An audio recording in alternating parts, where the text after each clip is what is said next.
How's it hanging, YouTube? Peter here, your Ginger Jody Geek. Welcome back to another Saturday Night Live. Hoot, you're putting us off, mate. I mean, you're not putting us off, you're doing it for us, I have to say. That's some good chin action going on there. Welcome to the show, everybody. We're here for another Saturday Night Live, where we're going to be talking all things geek and nerdy stuff, all the news, and some trailer reviews. As ever, I'm joined by my good pals from YouTube. We've got Luke from Hydra Collectibles. How are you, Luke? I'm very good. Always a pleasure to be on this fine show of yours, Peter. Good stuff, good stuff. And you've had an accident over the last few days. You've done physical activity. I'm sick of telling people physical activity is not good. It's awful. Not your pants again, is it? No. I've actually been doing my front garden and digging it all up and getting it all sorted for the missus and everything. And yeah, a couple of hand injuries. I wasn't, you know, where you got the like the mesh underneath, like what was there before, like the rock stones and everything. Yeah.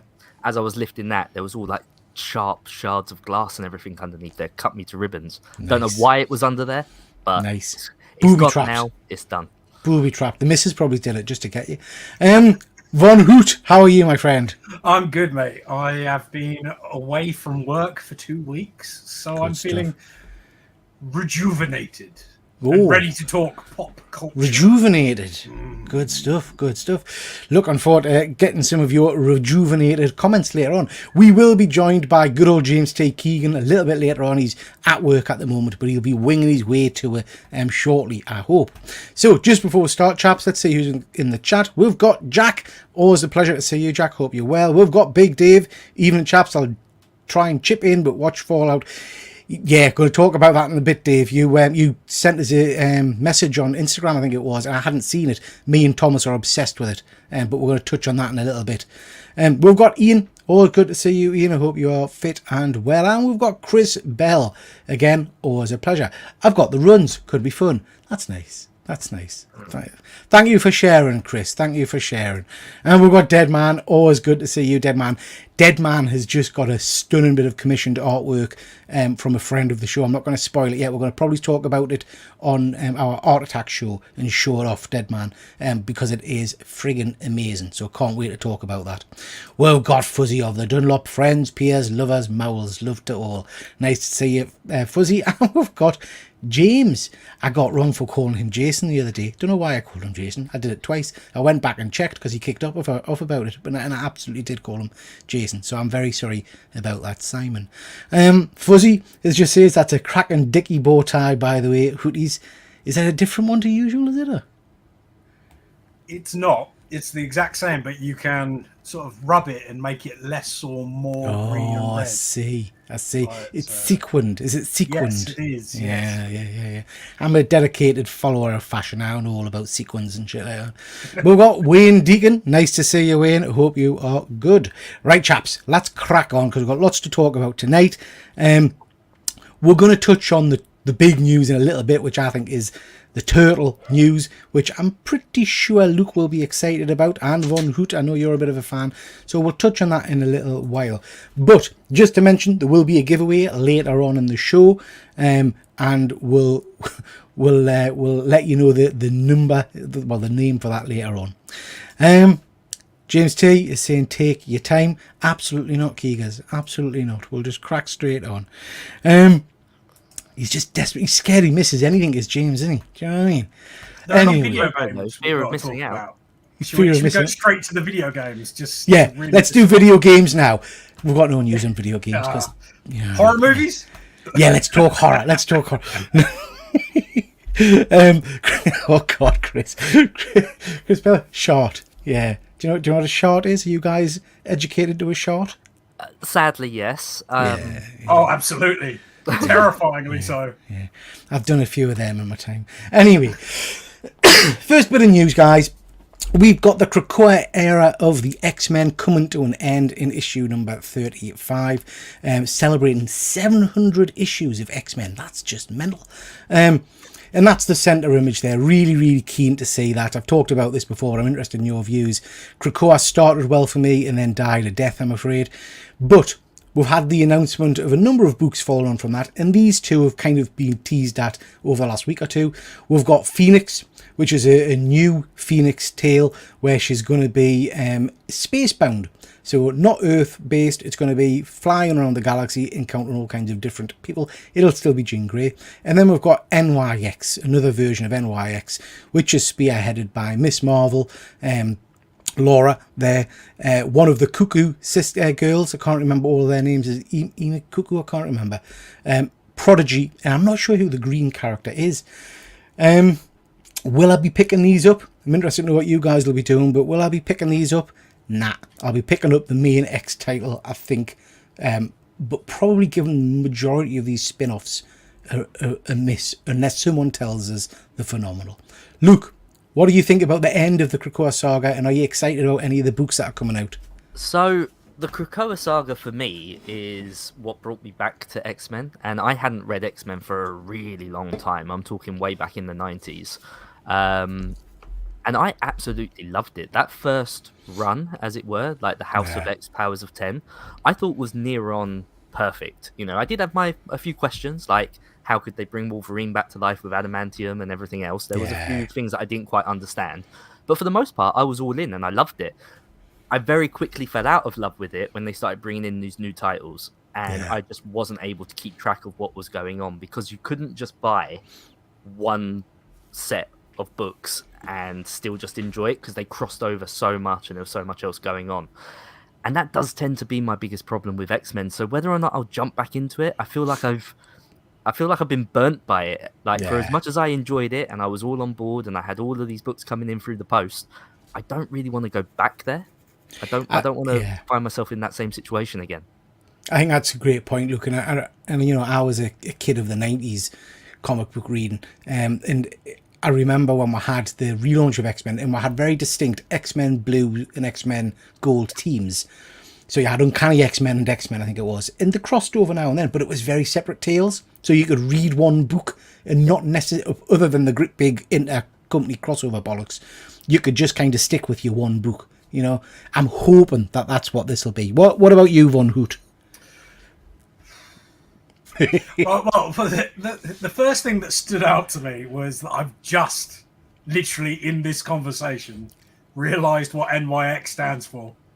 For some reason, completely over my head for years.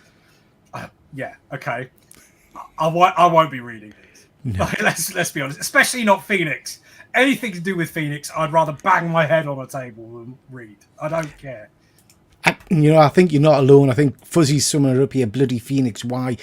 They've kind of done it to death, literally. You know, multiple times now. She's. How many times can you have her flying around as the Phoenix? It's just, it's not for me, I have to be honest. Jack saying spin-offs, just read online for me. I'm the same, Jack. And what I tend to do now, I've kind of, as I'm getting older, I find that I just speed read a lot of comics now. If the first few pages don't draw us in, I'm just literally scrolling and seeing if anything interesting kind of jumps out at us. And that's how I read the majority of the X books these days, because they just don't grab us. And I'm looking at it and thinking, I don't know who half of these bloody characters are anymore. They're doing my nuts in. The X-Force with Forge and a guest X-Men, each issue could be fun. Yeah, I agree. Forge is a character I quite enjoy. He's underused, to be honest. So that might be interesting. Even the Phoenix trade dress looks very dated to me. Yeah. And is someone else wondering what it stands for? Please don't let me be the only one. Someone else wondering what it stands for. Do you mean the NYX, Fuzzy? Do you mean NYX Fuzz? Because if you mean NYX, it's New York X-Men. Yeah, that's the thing. Literally years, and I've only just dawned on me what that is. Yeah, so the whole premise of the book is that it's based in New York. I mean, right. I don't know why. Like every other superhero. I was going to say, I don't know why that's particularly exciting. The most protected city of the world. Yeah. Efren, nice to see you, bud. Efren's reading all of the X books. Review coming soon. Good stuff, mate. Good stuff. Fuzzy, what a letdown. Absolutely, mate. Absolutely. It's not particularly exciting, is it? Okie dokie, chaps. Next bit of news. Now, Well, I haven't done a Saturday Night Live for a week or two, I think, so I did want to just touch on this. This is the Action Comics #1, which was sold recently at an 8.5 for $6 million. So it's the most expensive comic book kind of sale ever.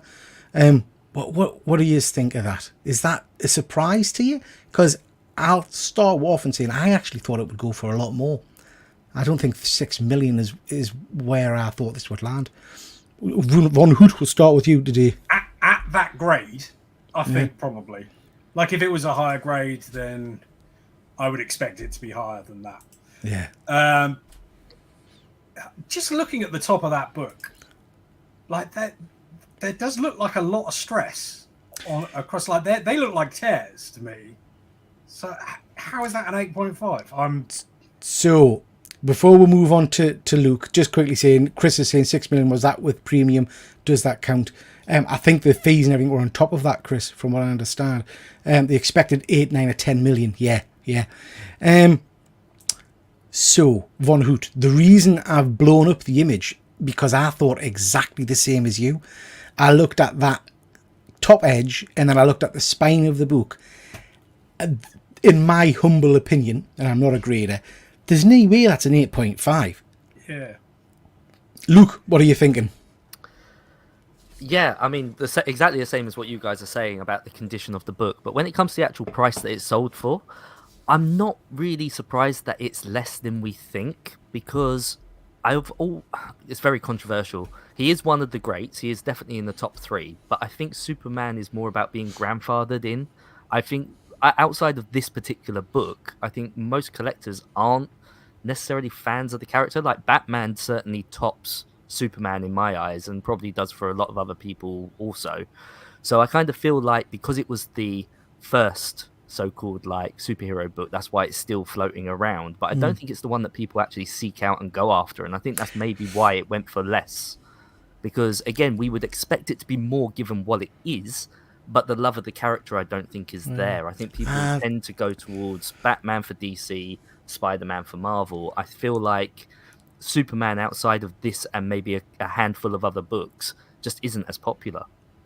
I'm not sure. Like who's buying these books at that price as well? Nicolas Cage, probably. Nicolas Cage. I'm not. He's had 3 already, hasn't he? He's got 3. Yeah, the inland revenue keeps taking them off him. I'm not sure, Luke. I hear what you're saying, but I think Superman, even if you're not a massive Superman fan, is a big time collector. There's a big appeal to this particular book. I'm interested. I haven't got what do you call it, the census anymore. What was the last Marvel Comics sale? Do you know Marvel Comics 1, the Human Torch, the first kind of Marvel Comics book? Because you never see that one go up anymore. I can't remember ever seeing a sale for that. And again, though, I feel like that one, that isn't as big. If you had that available for sale, unless you are a die-hard Marvel historian collector, for lack of a better term, would you necessarily pick that over your first Fantastic Four, your first X-Men, your first Spider-Man, your first Hulk? I don't think you would. I don't think it's that sought after. I think some of these books are literally grandfathered in because they are the so-called firsts of their kind for that company. I think Action Comics, that's a bit of a stretch, though. It is. This is it's not the same. Iconic, like in its own right. Yeah. Superman. I mean, I agree in so much as I think that there are probably more Batman collectors. There are probably more Spider-Man collectors.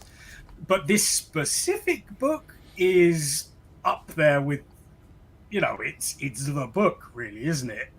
It's worth the most money at the end of the day. So purely in a financial sense, people are going to be looking to get this book because they're going to think it's going to be more valuable the next time they sell it. I mean, it's an investment. So going back to the condition of the book, this kind of brings in the whole recent CGC now doing 9.9 screens and things like that. They certainly seem to be changing the grade and criteria slightly. I think there's a few people in the chat just saying, first off, Fuzzy, 1.2 million in fees. Chris is saying he's got lower grade books that look better than this to him. Yeah, Chris, I agree, mate. I look at that top cover.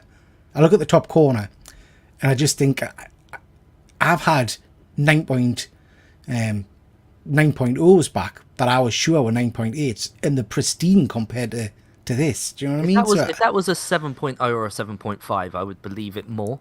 Yeah. Like even then, I'd think it was a push. But Yeah. It's interesting. So I was watching. Sorry, distracted. I was watching another YouTuber talking about the 9.9 side of things, and he made some really interesting points. In that CGC, there are only so many of these. Using this book as an example, there are only so many of these books around, and people aren't sending them back in for a regrade. You know, but if you can get a 9.9 now, if that's an option, and you send this book in for a regrade, that's a hell of a pay packet to CGC because they get a percentage on the value of the book. It's not a standard fee. So it makes absolute sense for them to try and keep their business going by getting people to send in their 9.8s for potentially an uplift if they're going to get a chunk of cash off that. Yeah. It's a little bit it dodgy, I have to completely messes say. up the census as well, because Yeah. like you never then know how many are out there. But I felt this way quite a long time. Like I remember about 5 or 6 years ago, you could sell an old CGC slab for a hell of a lot more money because people knew that the bar of entry was lower at CGC, that if you broke it open and sent it in, you'd potentially get a higher grade. Yeah. Like everyone knows that they have lowered that criteria.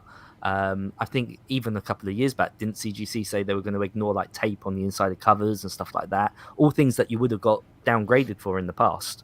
Yeah. That now give you that incentive to resend it in again. They're not stupid. They're trying to make Yeah. as much money as they can. That's a good point, Fuzzy. They gave Golden Age books a little bit more leeway. I didn't think of that. So yeah, you're all right. You're all right. Which again makes a bit of a mockery of the Yeah, I grading think that's system. really wrong because Yeah. it's got to be, the criteria's got to be there for every book, and Yeah. it's got to be the same regardless of if it's like I get that you could say, oh, this is older paper, and so therefore it deteriorates a certain way, but the grade shouldn't That's change the point because of of grading. that. Like the grade Yeah. should still be what it is. Grading. Interesting topic, which I'm sure we could talk about for ages. I am excited that CGC are going to be doing signature verification and stuff shortly, hopefully. Be interesting to see what that does to CBCS. But yeah, I think it'll be interesting. I don't think it's going to make much of a difference, to be honest. Like CBCS have always, because they're part of the Beckett company, right? Which has always Yeah. been for signatures, even like sports memorabilia, long before slabbing things. Just having a certificate, do you know what I mean, for something out of plastic. I don't really think they've got anything to worry about. I know that most people do tend to go to CGC, and I get that, and that's fine. But I think that's just because of that niche comic book market. Whereas when you look at the broader thing of everything that you can get graded, I Yeah. don't think it's... Again, hate to disagree with you, Luke, but again, I think from a comic book grading perspective, this could be the nail on the unless CBCS do some drastic changes, because there's no doubt that if you've got two like-for-like comics at a 9.8, one CGC, one CBCS, there's still a higher premium selling that CGC book. It still retains its value more. A lot of people use CBCS, one, because the turnaround times were faster. That's not the case anymore. And two, because they did the signature verification. That's not the case anymore. You can get that from CGC. The only other selling point they had was they used to do graders notes on a barcode on all of their books. CGC are doing that now as well. So it really does feel like CGC's trying to... And Fuzzy's right, I think. Fuzzy's right here. I think they'll end up buying CBCS at some point. Sorry, Luke, you're saying. No, they could do. I mean, I was just going to say, again, it's about... Obviously, you don't want any one company to monopolize the market. So Yeah. they would be equally as worried if these other companies went out of business, I think, because it would cause a lot of trouble for them. Whether or not that means that they'll go the Microsoft route and like do bailouts to competitors like they did with Apple back in the day, or whatever might happen. But at the end of the day, all it takes is one company to handle something incorrectly, and then their reputation's ruined. Like I know a lot of people said about this scandal with CGC before, but they handled it the right way, and I think that gave them a lot of leadway to continue. But all it takes is for them to react wrong once, and that goes out the window, and then all of a sudden people will be wanting those other books, those other grading companies and everything else. So again, it's hard, isn't it? It's a juggle at the end of the day. But to your point, though, CBCS have mishandled so many things that's why people don't trust them anymore. Really, But then at least like it's the not turnaround times are crazy. Yeah. They lost loads of books and took no responsibility for it, from my understanding. I forgot about which that. is like that a huge. Was that last year? I think that was last year. When it was they obscene. moved to a new location. It's sad because I agree with Luke. I think it's good to have competition, and I've used definitely. CBCS on a number of occasions, because what pre-COVID or whatever, they certainly seem to be really up in the game. They changed the slabs, remember, and they got a nicer looking slab. They did the graders notes. The turnaround time was great, and then all of a sudden, over the last couple of years, they seem to have taken a bit of a nosedive. Jason's just saying he's had a look at the grading notes on their Action Comics. It says small bindery tear top of spine, small creases top left, the back cover, tear with crease top on front, and a light staple rust. I mean, that really does lend itself to the fact that they are easier on a Golden Age book, doesn't it? Because you had that on a normal book, modern book or whatever, you wouldn't be getting an 8.5. No. Yeah, 3. Yeah. House of Secrets, 20,000 less for being CBCS recently. Yeah, it's a big change, big. And I'm surprised it's still got that. I mean, Luke, maybe it's a topic for another show, but it's a bit like the old, pence versus cents argument in terms of some people will still pay less. Some people won't even touch pence books, will they? There's a big UK collector. I think that's changed now more, but there certainly was a point where pence was looked as if it wasn't just a variant. It was. I like to feel I'd done my bit with that. And you did. You educated everybody very well. You educated the masses. Yeah. But no, I mean, I'm on a lot of UK Facebook pages, and the amount of comments I see when there's a big book comes up, whatever it may be, X-Men, Fantastic Four, whatever, and you get some of the big UK kind of buyers coming straight in with, is it pence or cents? Pence. Oh, no, thanks, leave it. It's like, really? Why? Anyway, each to their own, I guess. Each to their own. Speaking of money, gentlemen, I'm gonna ask you what your biggest spend would be if you had this kind of cash. So this was out the other day. George Lucas, good old George, is worth around about $5.5 billion. He's classed as one of the richest celebrities in the world. $5.5 billion. That's just an unthinkable amount of money to me. I can't even get my head around what you would do with that kind of money. So, gentlemen, if you were George Lucas and you've got $5.5 billion in the bank, what would be your purchase? What would you think you would go and do and buy? Is there something that would jump out that you would, a one-off purchase? Now, Luke, I know you're not allowed to say Teenage Mutant Ninja Turtles #1, right?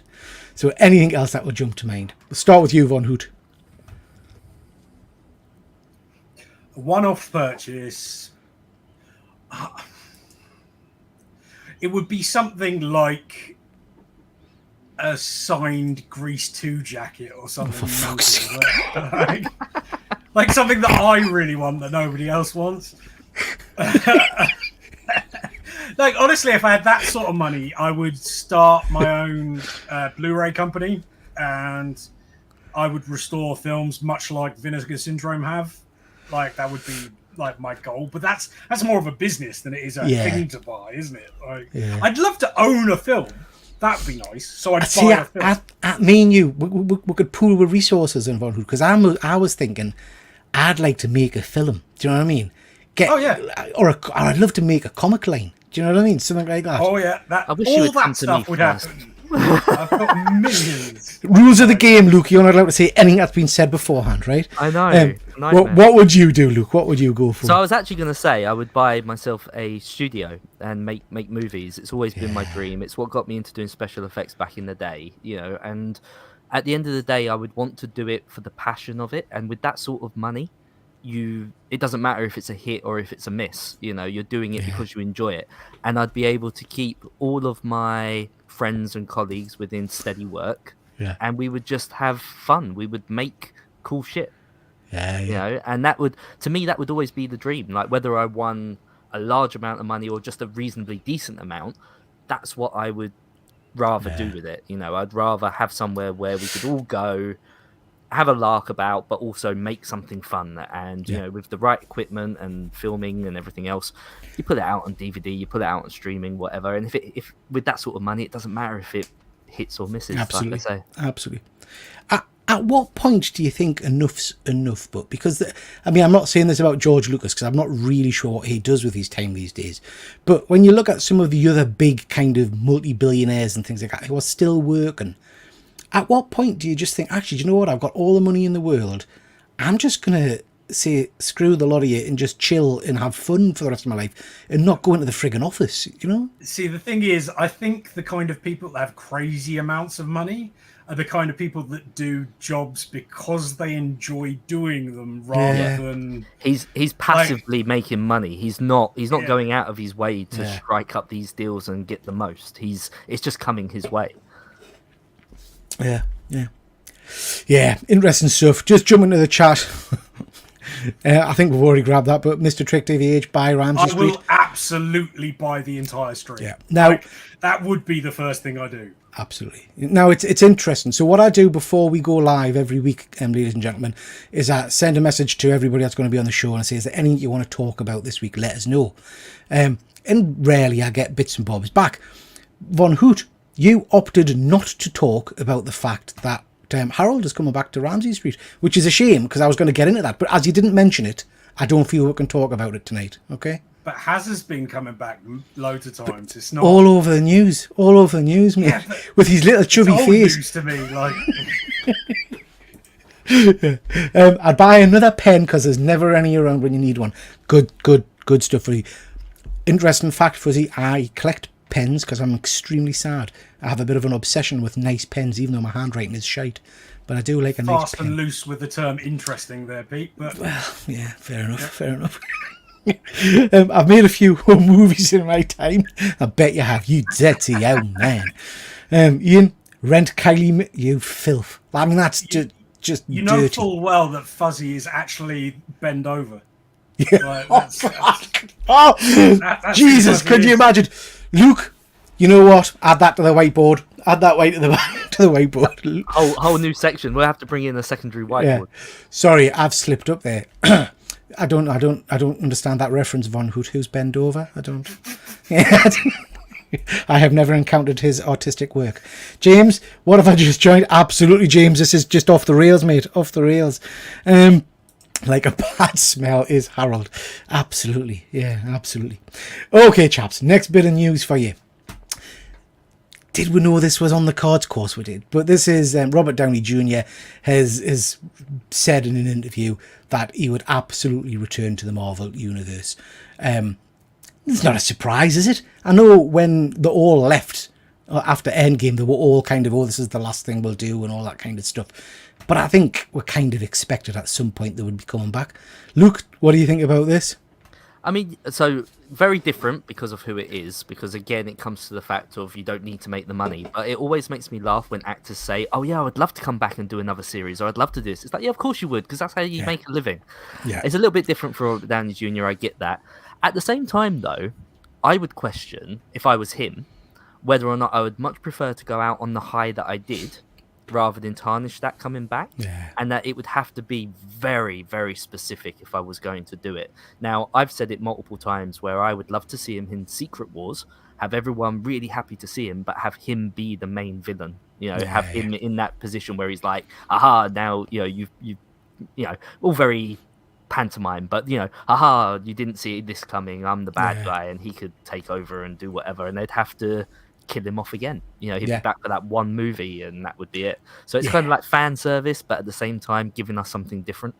I think that would be pretty interesting. That'd be cool. Von Hoot? I'm not surprised.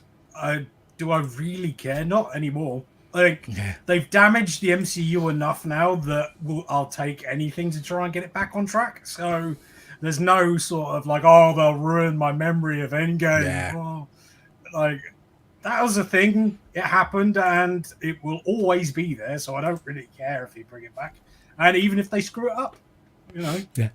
You know what they should have done, really, is they should have put a big enough gap between having Ironheart coming in and then having him as the AI, because then that way you're bringing him back into the franchise, but he is literally the one within the suit talking to her. You could have him as a hologram and everything else, and that would have been more fitting with the original comic series. Like, I feel like it was all too rushed, and I feel like that would have been a nice way to bring him back as well. I kind of thought that was the original plan, because there was lots of rumblings and rumours that was going to happen in one of the later movies, but it just never seemed to transpire, which surprises. I think he will be back for Secret Wars. I think they'll all be back for Secret Wars. But we talked on the show, excuse me, Efren did the other night, about saying it would be great to have them all back in 10, 15 years or whatever to do the current Avengers Twilight, and have them all come back as kind of the same characters, but 10 years later and the world's gone to shit. I would be over the moon if they actually committed to that. That would be wonderful. They won't. Oh, absolutely. Absolutely. Fuzzy saying so would everybody else. Absolutely, Fuzzy. It does my head in when we get this kind of news about, such and such says she'll never return to... I'm going to use Scream because James isn't here. Such and such says she'll Nev Campbell will never return to Scream again. Yes, she will. You just add another zero onto the check. Do you know what I mean? And all of a sudden, all of our objections vanish, Because Luke's exactly right. At the end of the day, this is a job for people, isn't it? I'd rather that 0 be a 9. Yeah. It should always be like, I never get why I add another 0. Add another 9. Add another 9. Go as big as you can. Fuzzy, just bring his head back. Yeah, that'll be cool. Like in Twilight. Chris, I'd like to see Luke's acting chops again. It was like being in a room with an actual supervillain there. I didn't know. Were you acting there, Luke? I don't know. I really resent that. Why do you versus a supervillain? That's you've got the costume and everything, Von Hoot. That's not a costume. You've put the effort in. Sorry, I do apologise. You've got the genes. You've got the genetic issues to pull that off. Yeah. Other MCU news. Kit Harington has said that, as far as he's aware, there is absolutely no plans for him to return in any shape as Black Knight. I was surprised about this. No. I feel bad for the guy, mind. I think he was kind of on the high after the House of the Dragon and whatnot. Not House of the Dragon, sorry, Game of Thrones. And he was given this part. We didn't even get to see him in costume, really, did we? We saw a bit part of him. So I don't know. Black Knight's not a character that particularly jumps out at me, to be fair. So I'm not bothered about this in the slightest. Either of you guys? I think it's a shame. Like, I liked the idea of that character because it leans more into Marvel's sort of semi-horror side. Yeah. And if you can, the more you lean there, the more I am happy about it. So yeah. How about you, Luke? Are you bothered? I can't say I'm bothered now, but at the time I thought it was great casting because, like you say, he came off of Game of Thrones, which was a very similar show with the mythology and the fantasy elements to it.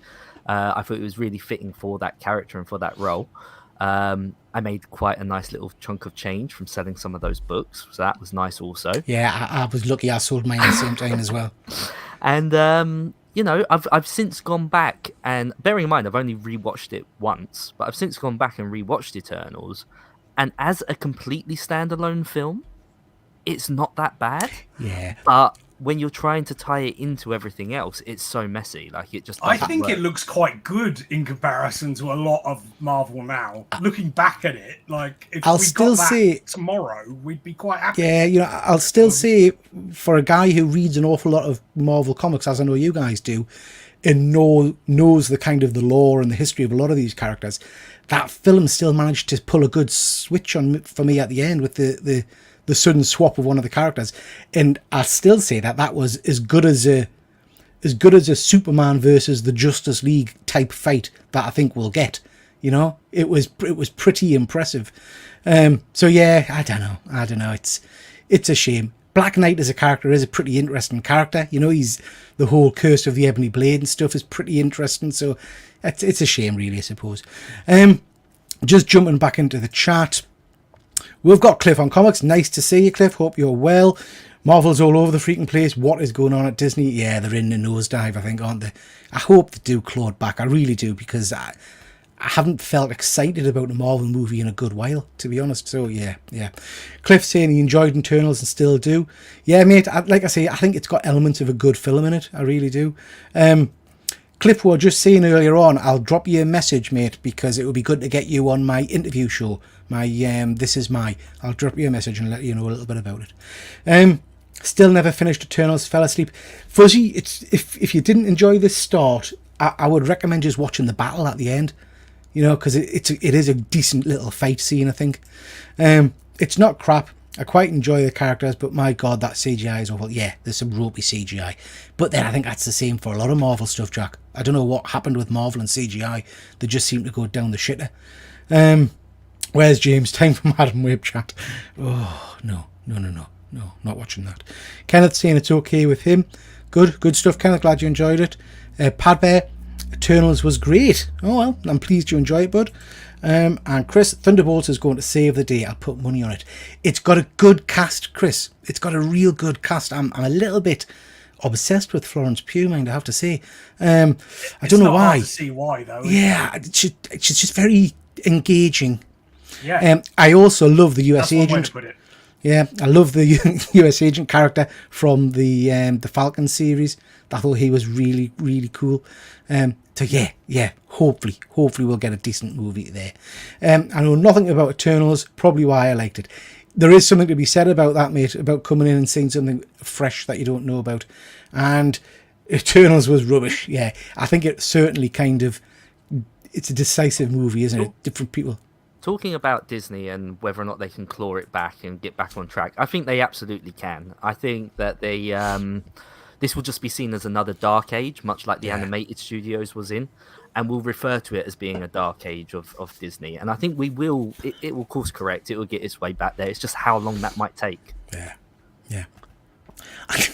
I love your way with words, look. You know that. I don't think I'm ever going to say it was a dark age. Do you know what I mean? But I hear what you're saying. It was crappy movies, but yeah. We always on the animated side on Disney Studios, they do refer to it as the dark age. Do they really? I've never noticed that. The CG was a bit rough, but that's not going to. Well, it's back when the animation was rough, and it was all direct-to-home video and all the rest of it, which is now direct-to-streaming, which is essentially the same thing.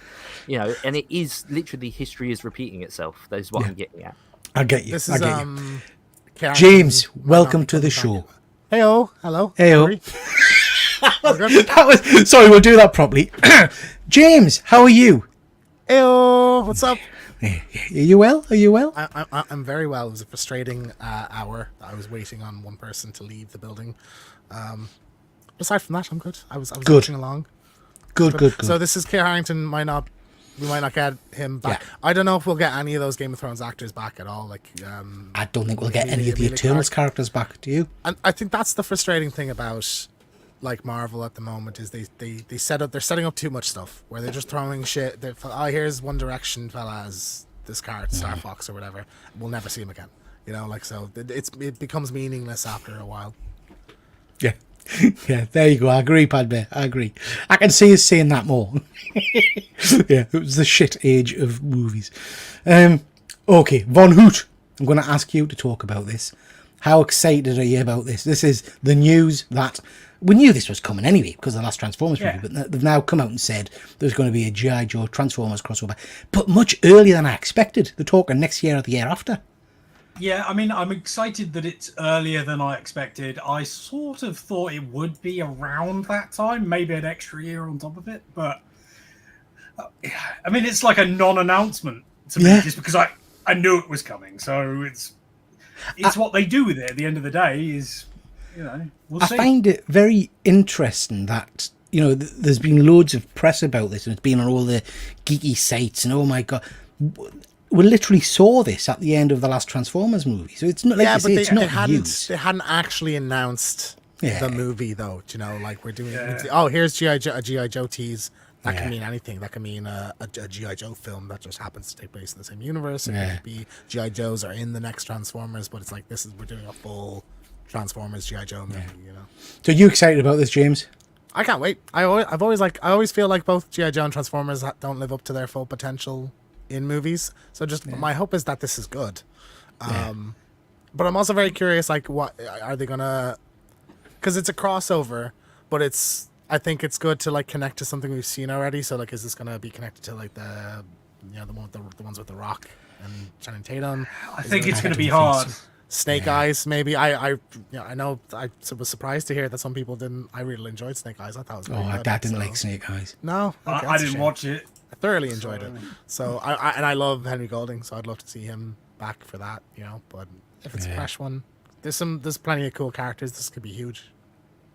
Yeah, I think you're right. It'll be interesting how they introduce the Joes because I don't think they'll use any of those previous movies. What do you think, Luke?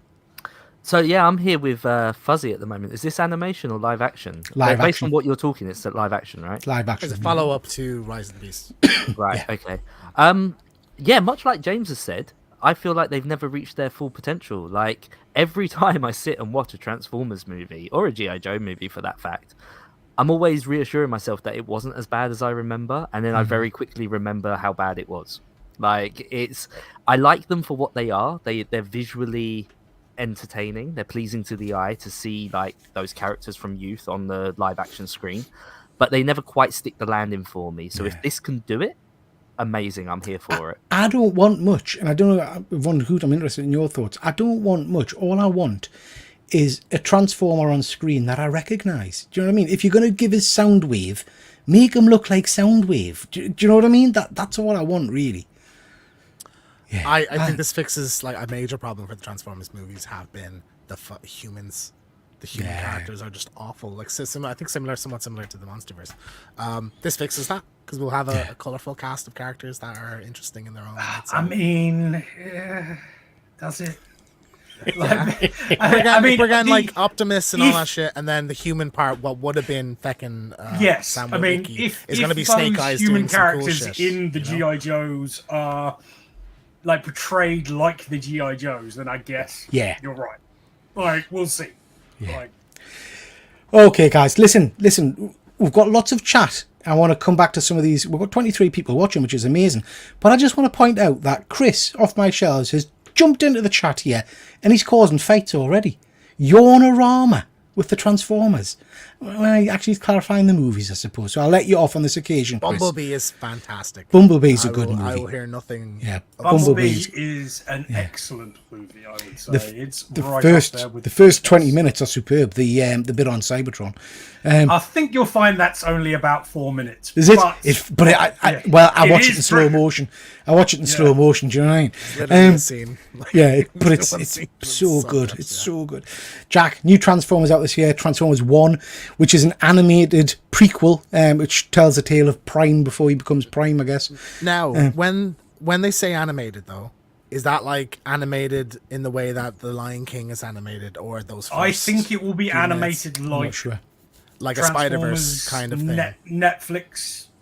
Okay. Movies have been the series rather, and Prime, that kind of thing. It's going to be those. If it's the same kind of vibe, like Mutant Mayhem, Ninja Turtles, or Spider-Verse, then I think that's quite exciting, and I think a lot more franchises should do that. You know? I'm just gutted that Peter Cullen's not doing the voice of Prime. Well, yes. I don't understand that. I don't understand why, when you've got him, when you've still got him alive, why are you not using him? Do you know what I mean? Because he is the voice of Prime. I mean, they could pull a swift one and have Thor play him as like young Prime / Orion Pax, and then when he changes, he could turn into Peter Cullen. Maybe it's doable. Yeah, I don't know. Pat Bear, Transformers will take over the G.I. Joe vehicles and they'll become mate. Yeah. That would do it for me. I have to say that would do it for us in the cinema. Yeah, absolutely love Mask. When we're talking about underused properties, Mask, Visionaries, criminally underused. Criminal. Yeah. Dave, I don't think everything needs a crossover. No, it doesn't. But these have got a long history of crossover, so it kind of fits. Yeah, they just fit so well together. Yeah, like it's like. Particularly, or whatever, particularly to be honest, if you're following the latest Skybound series, and you've got the G.I. Joe team being kind of assembled as the anti-Transformers, Earth Force, as it were. So it's the government's response, I guess, to this threat of giant robots. I think that makes a lot of sense for them to build that way and then develop on, I guess. It's interesting stuff. Kenneth, I like supporting you guys because you talk about movies and the comic books for the comic book community because they always have comic books from the movies. Thank you so much, and I'll support. Thank you, Kenneth. Really do appreciate that, bud. Really appreciate it, mate. Okay. Oh, God, we've got hundreds of comments. Sorry, I'm going to have to quickly skip through. Bumblebee. Yeah, very, very cool. Snyder Cut. Pete, what's that for, Chris? Snyder Cut. The Schneider Cut. Yeah. I think people are getting overexcited. 1 good Transformers film, but 5 were absolutely pure mince. I'm not going to disagree with you, Fuzzy. I'm not going to... Yeah, I'm not going to disagree with you. Bumblebee, Bumbleshit. How fucking dare you say that? How dare you, Chris? I will not have it. Do you know? Great movie. You know what's sad is that I haven't seen Bumblebee, and it's because the other Transformers movies that I have seen have been shit. And Well, it's so a hearing reboot, you guys though, all isn't it? saying how amazing it Yeah, is. yeah. It's It's a a reboot. proper. It's a reboot. It's in It's its a own different continuity. universe, so You just watch that. Like, yeah. great movie. Chris is on fire. Like, they should make a masked film of just the title sequence in a loop for 90 minutes. Yeah, I'd that's watch it. true. It's very cool, that song. It is. Mask Cruise. Yeah, I'll do it. But yeah, it's very cool. Okay, moving on, chaps. Luke, going to come to you first about this. This is the news that The Last Ronin is getting an R-rated live-action adaptation. What are your thoughts on this? Yeah, this is what we've wanted for a very long time. You know, us Turtle fans, you know, who have grown up with it over all these years. We want something dark and gritty.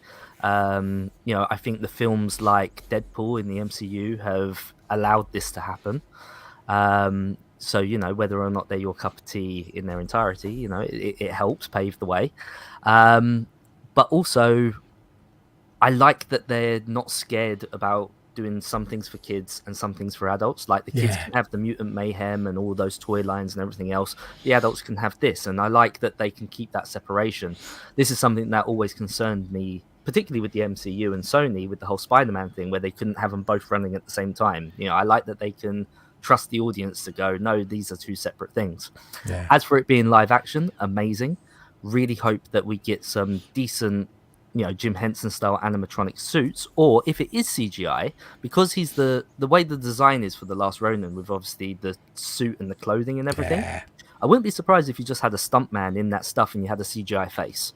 Yeah. You know, and then if you took all that off, it might be a bit more CGI, but I think it could really work. And I think having a person in the suit with a CGI face will give you a lot more range in how you can shoot this movie and what you can do. So I think this could really work. I'm curious how they're going to go about it. Like, are we going to actually see the flashbacks of all the other brothers dying and everything else, much like we did with the comic series? Or is it just going to go straight in with just one and the action? Like, it depends how much of it they're going to adapt. Yeah. James, have you read this? So I've not. I was just about to ask, like, do you feel like R-rated is the way to go with this? Yeah. Like, does the comic... Well, what I was going to be ask was, R-rated? because I do think it should be R-rated, because I want to see like a real fight, Adults, you know. Ninja Turtles thing. Yeah, that's great. But the question I've got really for, I don't know if Von Hoot's read the full book, is it's quite a chunky book, this. You know, there's some big beefy issues in it. I wonder how they're going to squeeze it all into into one movie, if that's what they're going to do. It'll be interesting. Luke, what do you think? Do you think they're going to do it all in one? Or? So I would do it. If it was me doing it, I would do it in a sense of cutaway flashback scenes.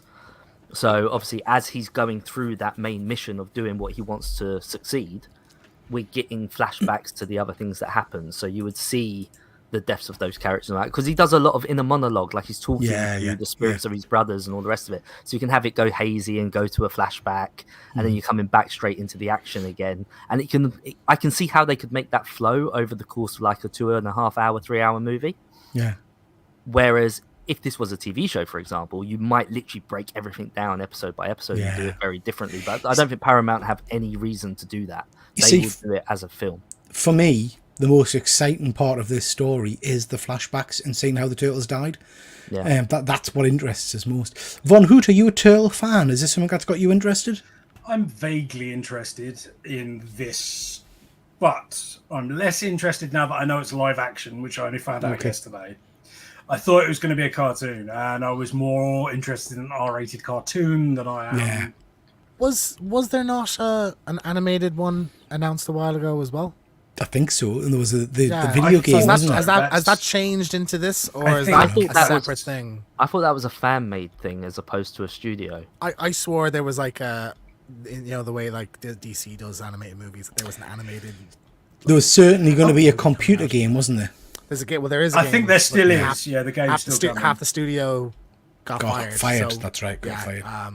Probably not gonna turn out. I well, think you know? I think I actually do have a problem with it being an R-rated property. I just don't. I mean, I haven't read it, to be fair, but I just don't see what they could add to it that would make it an R rating that you couldn't do in a PG-13. I mean, The Dark Knight's a PG-13. Like, that's as gritty as you can get, and it's still. I guess I don't care about the rating as long as I get decent action. Do you know what I mean? I don't. It'll be more visceral, like John Wick. Yeah. There'll be some like ooh moments. You know, I think it's more about that's good. It's the shock value as well, because don't forget, for us Turtle fans, we're seeing our heroes die. Yeah. Like we've grown up with them all these years, and So maybe they want to protect the audience of younger kids from it. Yeah, and I than- feel like the way that these characters die, you do see it. It is like very visceral. It is very raw, and you see a lot of blood and everything else. Like, I don't think you can. I think that's where it will come in. It will be. It's not like just going to be dropping F-bombs everywhere. Yeah. Well, yeah. that's my concern. I don't want them to cheapen the property. No. There's some powerful imagery. Like, I don't want to go into spoilers or anything, but like bodies floating in water and blood pouring out. Like, there's a lot of stuff that I don't think you would get away with a younger audience. I just don't feel, and feel free to jump on us, which I'm sure you will. This is a property called Teenage Mutant Ninja Turtles. I don't think I've seen a good ninja movie from the Turtles. Do you know what I mean? Because of the suits and all the kind of stuff, the fighting's always quite laboured. There were some good scenes in the animated film, I think, that came out last year. But in my mind, I want to say like James said, really, almost like a John Wick style fighting, like proper ninja fighting in this, you know? This is what I mean when I say if they have a stuntman in a suit, I think you'd get John Wick should not be the measurement for fight sequences because he doesn't have them. He fires a gun. So sorry. There's a nunchuck bit. There's a bit with size. It's all swords. Bang, bang, bang. Don't be coming at John Wick. How dare you? How dare you? Look, it just shouldn't be the benchmark for fight sequences. Whoa. Nah, that's just no. Anyway, guys, I'm going to jump into the chat. Not every movie can be the Raid, you know. Like, so John Wick is like that's an achievable goal for these movies, I think. There's quite a lot of people a bit concerned about this. Chris Bell saying, I'm worried about the Teenage Mutant Ninja news. I fear it could be complete mince. I'd love to be wrong, though. Yeah, it has got the potential to be cack, hasn't it? This doesn't fill me with optimism. I don't think the story was that interesting, to be honest. People rave about it, but I just didn't. Well, as I said in last night's show, Fuzzy, I enjoyed the flashbacks element, but I don't think it's a Magnus Open. You know, it's certainly not a Dark Knight for me. I liked it all the way up until the is it epilogue at the end? The bit, I think that's the right word. The get out clause. Yeah, that's the bit that I went, oh, okay, you're going to do that. Yeah. But the actual story, I think it's a Mirage Turtle story. Like, it's exactly what you expect it to be. Like, if this was what they had written back then that they wanted to have as an end for their characters, how could you have it any other way? Like, it would, the characters have to die or else they don't succeed. Like, you got to let them go. We've got 24 people watching. Thank you very much, everybody. Please do make sure you hit that like and subscribe, and make sure you're following all of my friends here on YouTube, Hydra Collectibles, Dr. Von Hoot, and James T. Keegan over at One Good Scare Show. Please make sure you subscribe to all of them. Chris, we have to get you on a show sometime, mate. We haven't seen you in real life for ages. As you asked my thoughts, Peter, I think you can get dark and gritty without being R-rated. That's true. I just worry that R-rating guides the story rather than a story. Yeah, just write a screenplay with no rating. Yeah, Chris, I can't disagree with any of that, mate. I think you're bang on there. C4 Darkman, live action Last Ronin could be awesome. It could be great. It'll be fun when they make Michelangelo a female. Ooh, yeah. Peter's dissecting the actual title. Time to move on. How dare you, Fuzzy? Lots of potential. We've got Phil. Nice to see you, Phil. I hope you're well. Big Dave, John Wick the series had started so good and gradually got worse and worse until that shambles fought. You're wrong. We've got Cliff, careless, like that button. Sorry, caress that like button. Thank you. Kenneth is still here for us. Thank you very much, Kenneth. I do appreciate your ongoing support.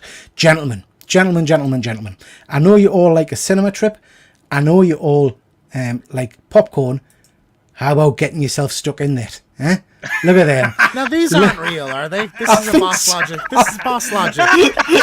Now, when you say I would love if they were real. when you say get yourself stuck in there, You know exactly what I mean. Luke, you know exactly what I mean. So Ryan Reynolds did say we're doing like a Dune 2 popcorn bucket kind of thing, and Boss Logic posted this. So I'm assuming this is Boss Logic's like joke mock-up of what it. I hope but not, James. This is probably hope what not. it would. Well, I think Ryan Reynolds will see this and go, "Yeah, Yeah. let's do this." Yeah. Hilarious. I love it. Really fucking great. Yeah, I think these look phenomenal. I'm not a popcorn bucket collector, but I would probably buy one of them. I don't see Disney signing off on this. Like, as, much, as fitting as it is, as perfect as it would be for the marketing of this movie, like collectors would go mad for this shit. But like, Disney would never sign off for this. Not even at all. There are rules to this stuff. Yeah. I mean, yeah. The June bucket was real. Anything is possible. Absolutely. Absolutely. Though I have to say, chaps, I'm looking at the size of that hole there. I'm not sure which one I would go for, because one's slightly larger than the other, isn't it? Yeah, but one's got the ears you can hold on to, Peter. That's very... Oh, Luke. You just made it. You made it to it. Dude. That's the thing. Oh, God. Yeah, people in the comments are loving these. I can see some people enjoying these. Chris is in. Interesting, he's already got one. Deadpool buckets is defo salty. Oh, God. Yeah. Is this an answer? That's design, Chris. You are filthy, honestly, filthy. The connector. Yeah, tremendous. I hope these are real. I really do. I think they are stunning, absolutely stunning. Cliff. Cliff. Right. Bravo, Cliff, bravo. That's very... Yeah, well done, Cliff. Well done. Moving on, chaps. What have we been reading? I don't know what you guys have been reading recently, so feel free to let us know in the comments. I just wanted to mention Redcoat. Redcoat is part of the Reminders von Hoot. What's the universe called? The Unnamed Universe, the Unnamed War. Okay, yeah. This is from Image Comics. It's from Jeff Jones. I read the other issues that came out alongside this, Geiger and Rook, both of which were absolutely phenomenal. And Fuzzy's saying they're on IGN. Okay, so they are real. They are real. The real ones are very similar to June. They're on IGN, the real ones. Ah, right. Okay, I'm gonna get this up now. Got you. So yeah, Redcoat was pretty cool. I enjoyed this. It's a story of a guy who becomes immortal. I will continue reading it. Any of you guys read this one? I loved it. Any story where someone becomes immortal piques my interest. Yeah. It's got a cult in it. It's got like the old forefathers have mystical powers, and it's brilliant. I love it. And the character is really close to being annoying. Yeah. Like, so they've just managed to nail it in so much as he's sort of a loser, but we still sort of love him. Yeah. He's works relatable really well. then, like me. Yeah. It's cool. Yeah. I thoroughly enjoyed it. I do think, for me personally, it was the weaker of the three issues, but that doesn't mean it was a bad read. It was still a very good read. I think what you have to bear in mind with the Geiger that you've read, it sort of is telling a story that we've already read if you've read all the rest of Geiger. Right. So you're being introduced to Geiger at this point, but because of that, so it's not that it's bad or anything. It's really good. Geiger is excellent. It's just like if you've already read it, you already sort of know. It's a new story, but they're treading the same ground as they were, as it were. Yeah. So I don't think this one's real either, but this is pretty funny. So Fuzzy's just sent me an image. Yeah. That's not real. There's no way that's real. I'm not putting it in that. Sorry. You see how sharp the teeth are? It says on the bottom, not the actual popcorn bucket. So we haven't seen it yet. But yeah, it will be his mouth though. I'm certain of it. Filth. Yeah. I'll just watch Iron Jane see one. Chris, you're on fire tonight, mate. So yeah, Redcoat's pretty cool. I would recommend checking that out. Now, what I cannot recommend, and apologies because I know there are lots of people who love Peach Momoko, but Peach Momoko has taken on the art and writing duties on Ultimate X-Men. I've given it 2 issues. Yeah, she's writing the story as well. Yeah. I've given it 2 issues, and it's just not doing it for me. It's just not for me at all. Art style's not for me. It's just not any X-Men I recognise. But that's, I guess, the point of Ultimate X-Men. So I'm sure for people who particularly enjoy anime style, they might really enjoy this, but it's not floating my boat. Any of you guys read it? No, but I'm more interested in it now. I love Peach. It's worth, I mean, James, I know you like Peach Momoko's stuff. It's worth having a look at. But it's not my cup of tea. I feel like she's very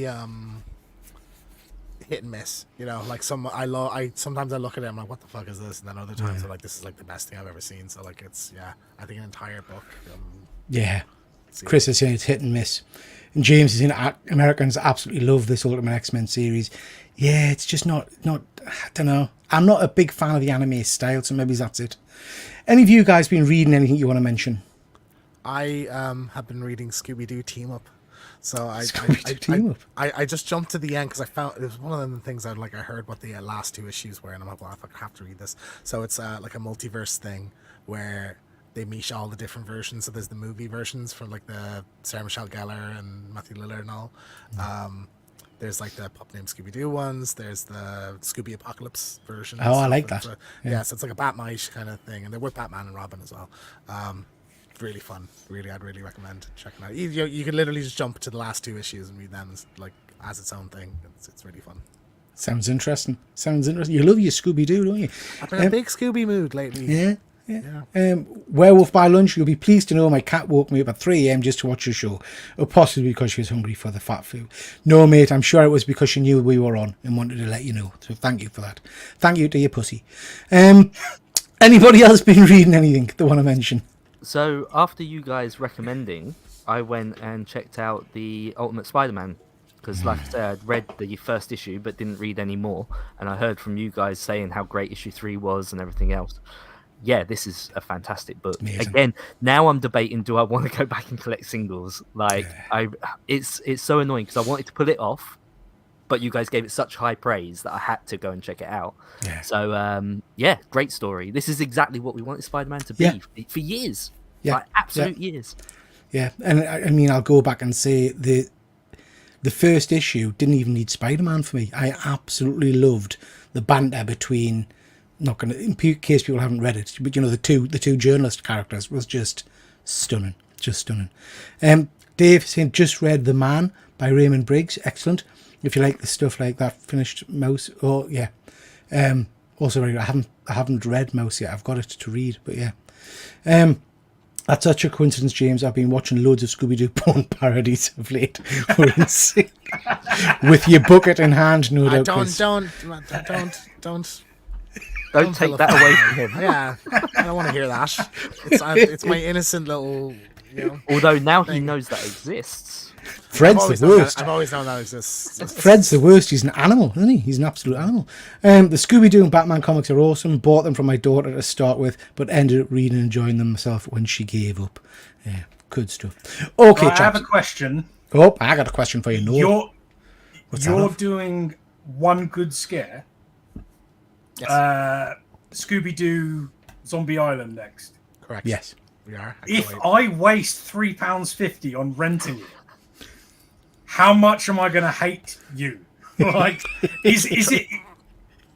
Because I nearly did it last night. I was like, oh, it's only an hour and a quarter, and I fancy some Scooby-Doo, and then covering it next week. If you fancy some Scooby-Doo, it is the best Scooby-Doo thing. Yeah, it's on Sky, isn't it? It's on Sky. It's on Sky. It's not on anything. Is it not? Yeah. As a more relaxed fan, rather than like James, who loves it, I think that is the best Scooby-Doo movie that they've ever made. Okay. Now, I'm basing that on the franchise and everything else.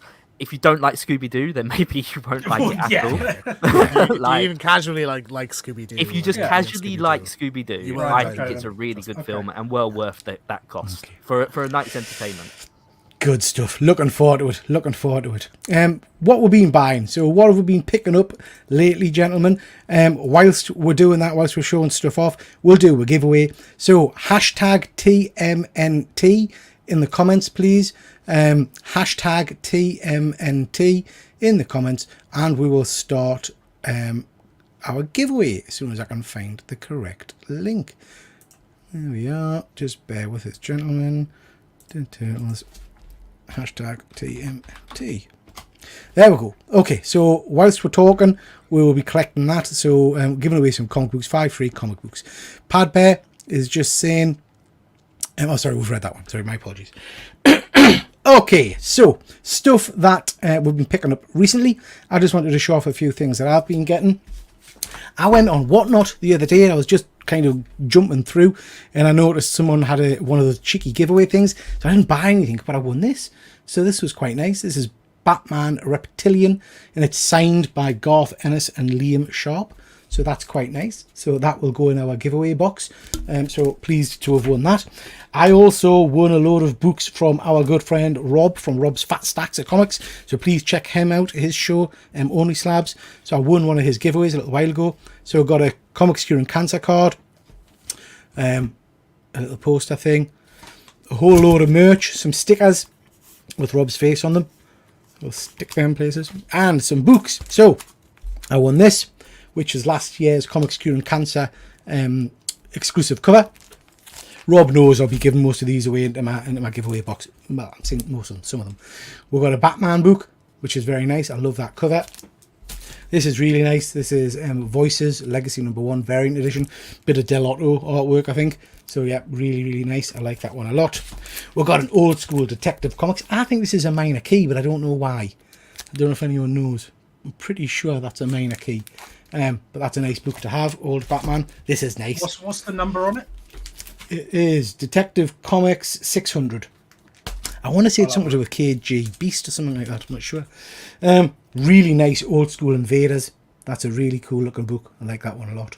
Oh. And this one's lovely. This is a really old book, but this is sexy.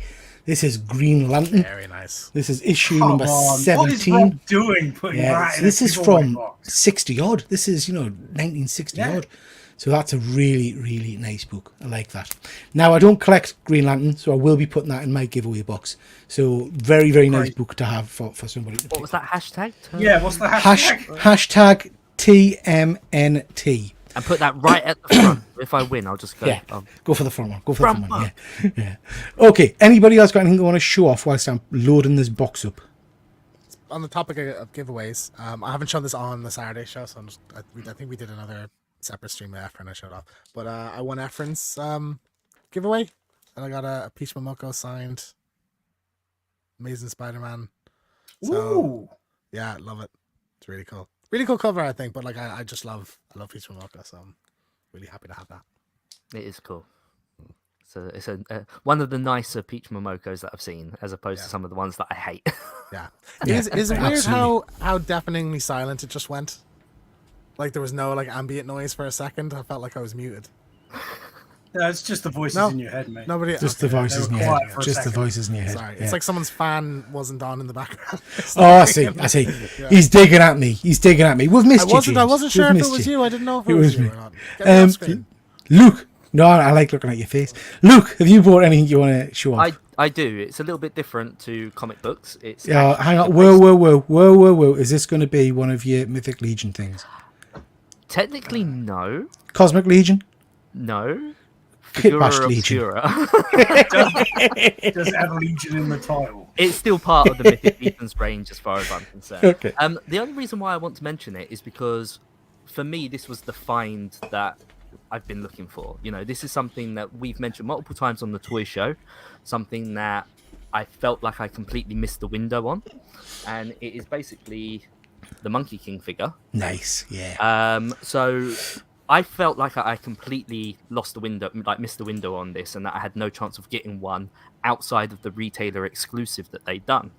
Now, that retailer exclusive is fine, but it's got completely different paint decos, different fabrication. It didn't quite look right. So I thought I would have to do an awful lot of custom work in order to get it to look the way that I wanted.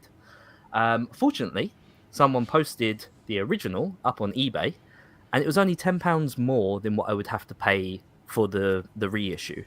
So cool. I think that's an absolute steal. It saved me an awful Yeah. lot of trouble. I'm really happy to have it. It comes with loads of accessories, including multiple hands, feet, faces. So you could essentially make your own figures, you know, using kit bashing and everything else.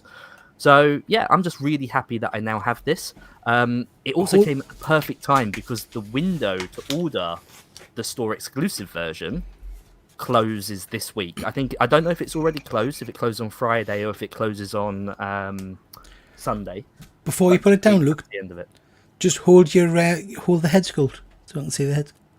Yeah, very cool, isn't So it? it comes with. It's actually got a swappable face. Oh yeah, So faceplate. you can change the faceplate Yeah, and swap them out. But again, if you have a figure with a hood, you can stick that into the hood and make a whole new character. He does actually come with 2 heads, so you can make a full-on second sculpt if you wanted to. yeah. But again, it's just. I really thought that I'd missed the window on this. I really thought that I wasn't going to get one, so I'm very happy. Very cool, very cool. Chris is asking why has it got rabbit ears? It's all to do with the mythology. It's all to do. These are feathers on his crown. Okay.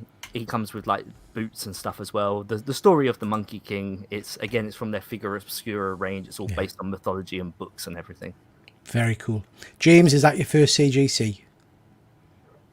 Sorry. No, I have a good few. I have I went all in on Punchline. I have loads of Punchline keys and like covers and stuff. I've got. That went well. Is Punchline still around though? Fuck She is. She's actually back this next month. Yeah. that was a bad gamble anyway. And I got First Punisher. Got that a couple months ago, 5.0. And I have my Uncharted. I submitted $15 or something. So I have a few video game ones. So I have Uncharted, Bloodborne, The Last of Us as well. So yeah. I've tagged you in something on Facebook, James. Someone's selling First Blade and First Dracula, I think. No, First Moon Knight. So I know you're looking for those. I ain't got £900 to show around on it, you know. Also, like I'm my heart's set on it for Scooby Doo. Yeah.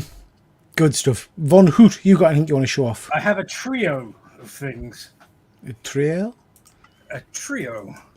What we got? Trio. First up, this is the first time I've ever seen the Blob. the Yes. Blob from 1988. Yeah.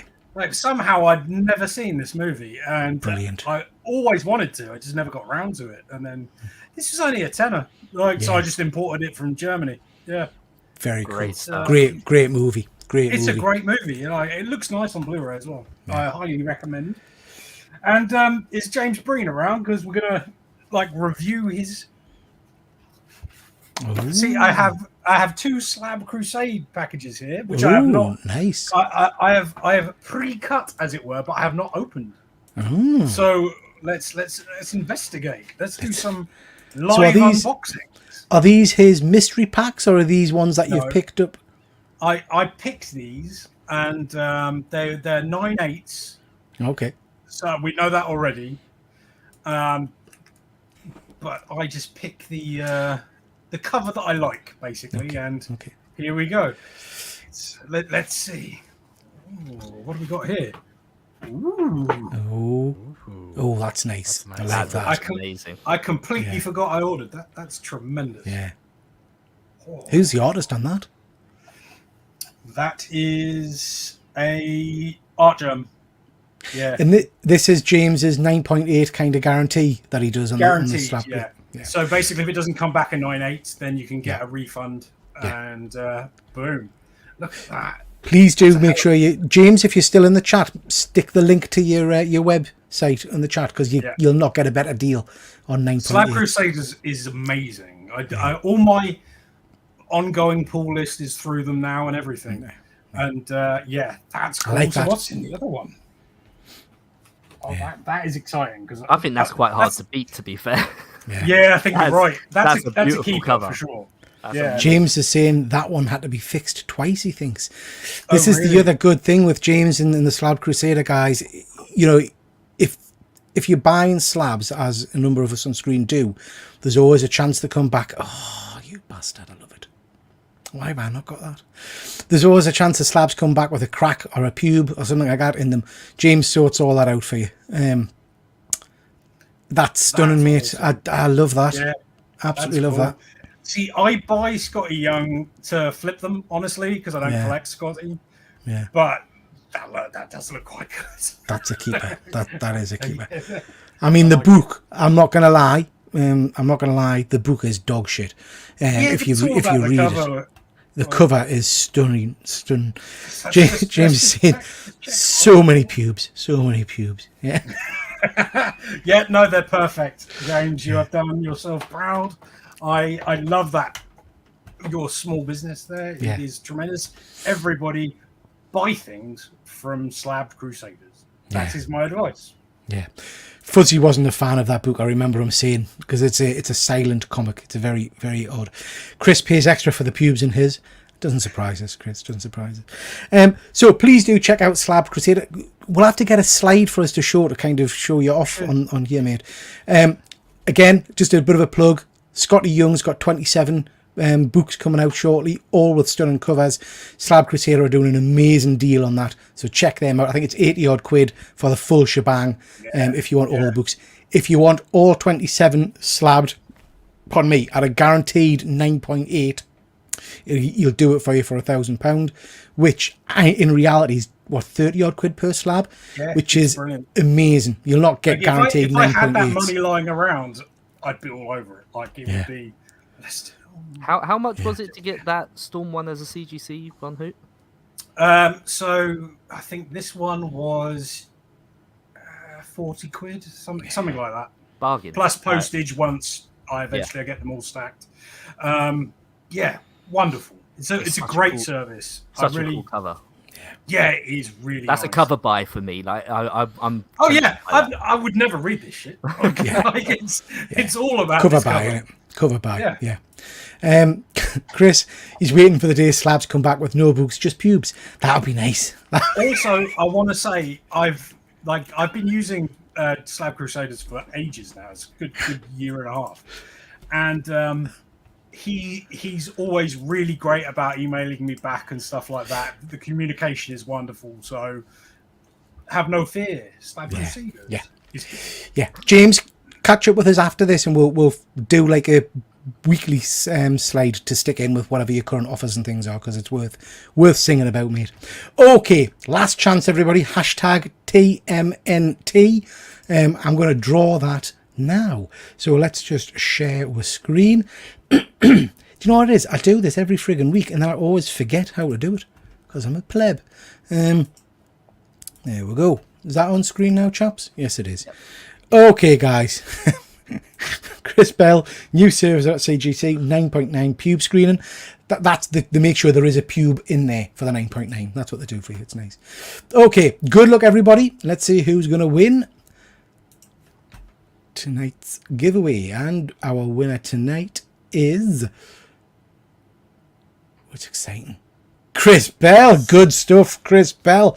Congratulations, my friend. Okay, let's pick Chris some good books, chaps. So, Von Hoot, though it fills us with dread, I'm going to start with you, and I'm going to ask you to stop. Tell us to stop when my little finger reaches where you want us to stop. Have you heard about in America at HeroesCon? They're actually CGC books live at the con, so you can get CGC books on the day that you submit. That's awesome. My finger's hurting, Von Hoot. My finger's hurting. Yeah, stop. But think about that. You can go to a convention, get the book signed, authenticated. Honestly, stop. See, have a time. Front or back? Back. A back. Okay, James T of the Keegan. Where do you want us to go? Stop. Okay, front or back? I'll give him that Green Lantern book. No, doesn't work like that. Front or back? 4 forward, and then that book. 4 forward, and then that book. Yeah. That's the book you're on. Okay. Luke, just be sensible, Luke. I was going to do the exact same as James. I was going to say, give him the Green Lantern. Stop. Front or back? Back. Me.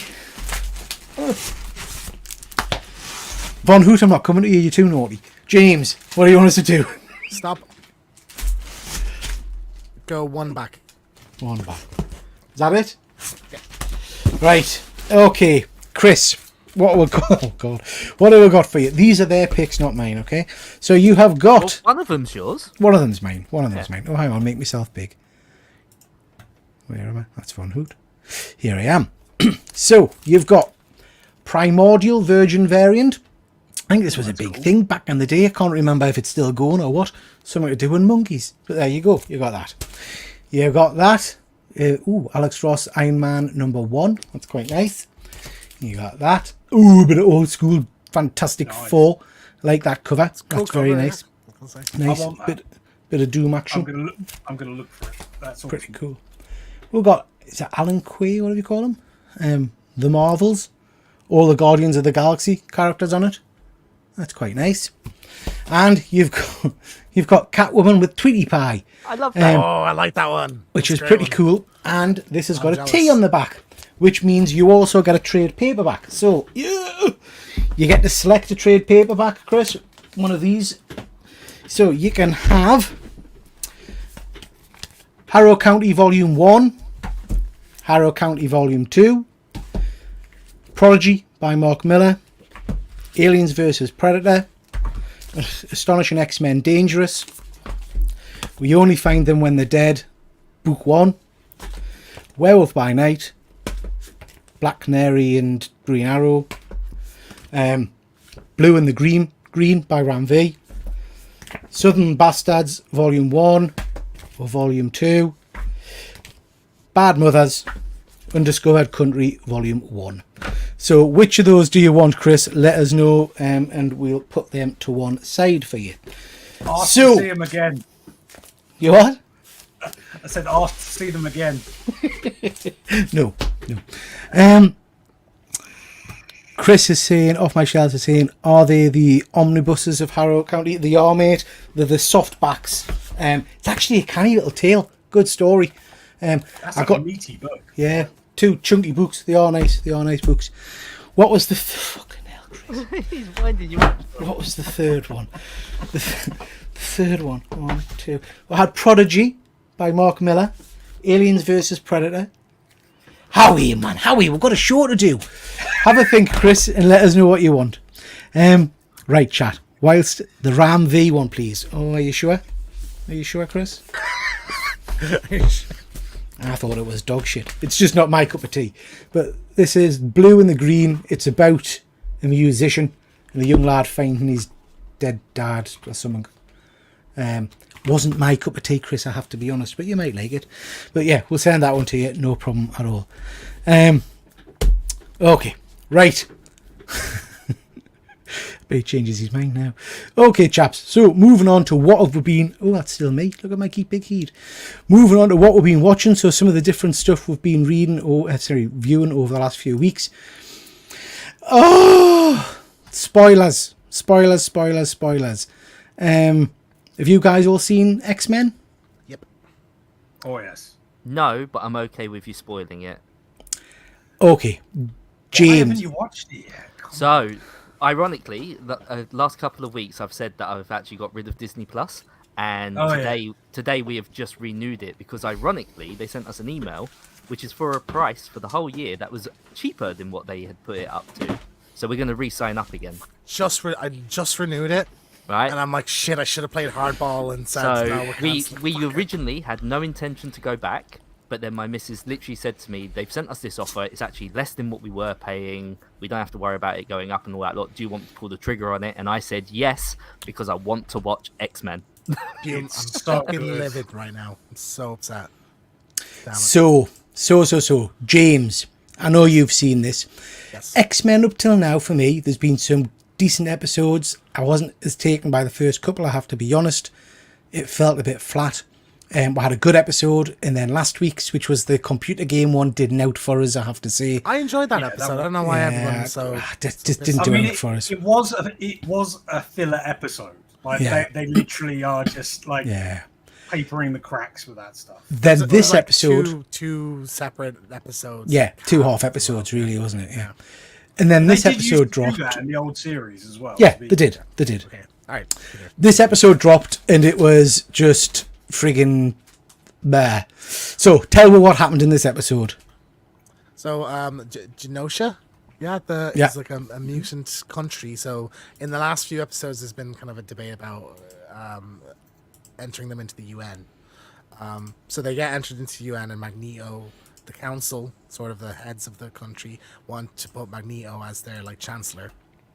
And he accepts, and it's like super happy. Like the episode really got nice vibes, like Yeah. night crawlers teleporting around. You see kids running around like free, not being judged for their powers and stuff. And it's all sunshines and rainbows. And I should have been suspicious, but I wasn't. In a happy just- nation. I was just in enjoying a happy it. So- nation, so- in so- a happy nation. All this happens, and there's I think like it's some kind of celebration ball, and like Magneto, Rogue, like accepts being his queen to help him like run the country.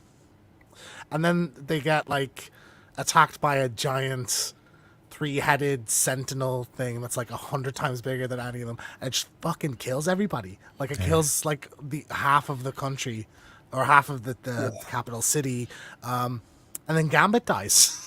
It kills fucking Gambit. And I was like, And holy shit, Magneto this as well. shit just got serious. Yeah. Like the Magneto might not be dead, but Magneto's not dead. If you, take Gambit's it, dead. if you take it on face value, Magneto died at that point as well. Like, No, don't think so. So, it's interesting this because I've been an X-Men reader for a long time, and I don't know why I didn't see this coming.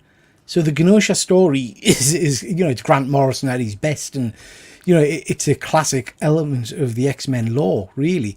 So I should have seen this coming a mile away, and I didn't. It was just nailed it. just phenomenal. Yeah, it was phenomenal. like the some of the sound design in that end sequence is like mind blowing to me. This is high level storytelling and editing, and production is just pitch perfect. And the bait and switch of it being so happy all the way through the I episode, was stunned. Just Absolutely the stunned. Yeah, most it turns. epic ending. I'll level with you. I watched it when I woke up on that day, and I was in a bad mood, and I watched it, and I was streaming by the end of it. Like because Gambit's like my favorite character too. Badger opened the door at one point and was like, "Are you all right?" I was like, "Gambit died," and she was like, "Gambit's a cartoon, right?" Get a grip, Dad. Get a grip. Yeah. It's just like, oh, fucking. It starts like an actual terrorist attack, like where it's kind of just like a ball, and then just a wall just explodes, and it's it's so harrowing as it's happening. Like people are screaming and then getting killed, and it's just like Jesus Christ! I didn't expect this to go this hard, Yeah. And I think me and Peter, you were texting about it yesterday, but like.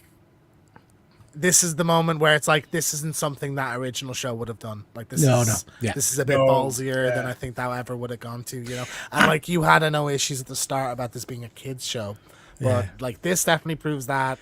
The fact that everybody's super horny and cheating on each other, I think proves that as well. Like that's very mature. But again, storytelling, that's part of X-Men lore as well. Do you know what I mean? That it's always been like that. I need to go back and rewatch the original series because I can't remember if they used to use the music in the way they used it in this episode.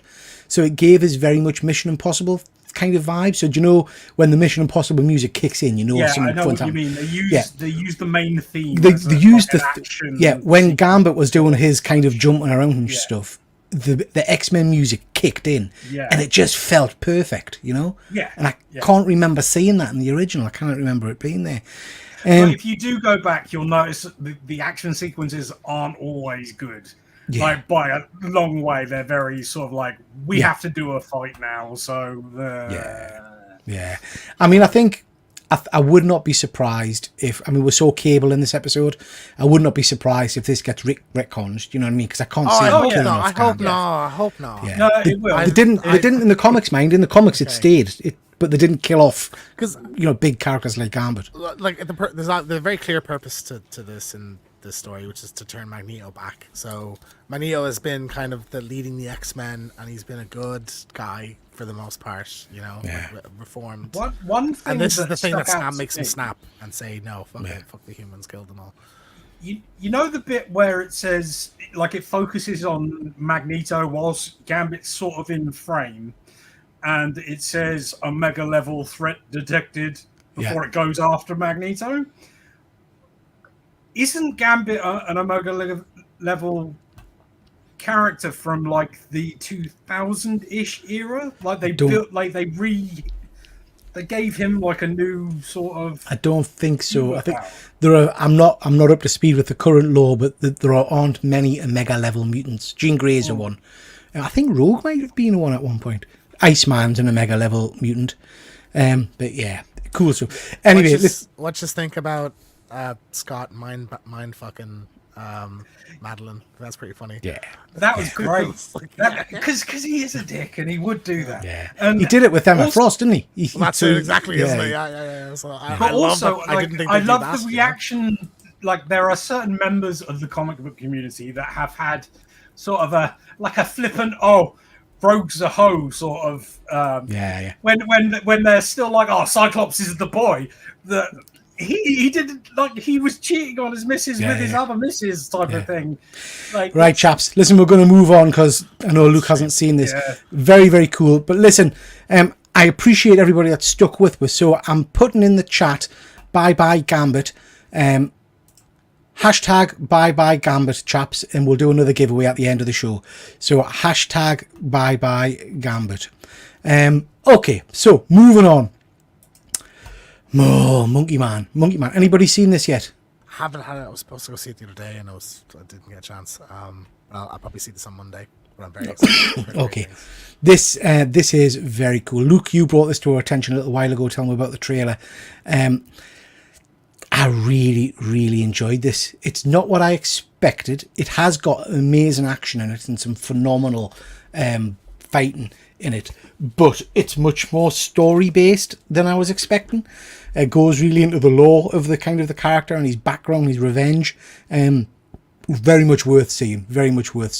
I'd recommend you go and check out my review, but I'd also recommend you go and get to see this at the cinema if you can. Anybody going to try and get to see this one? Yeah, I want to try and go see it this week. I'm very happy that it is more story based, like you said. Like I messaged you about it and asked you for your opinions and stuff.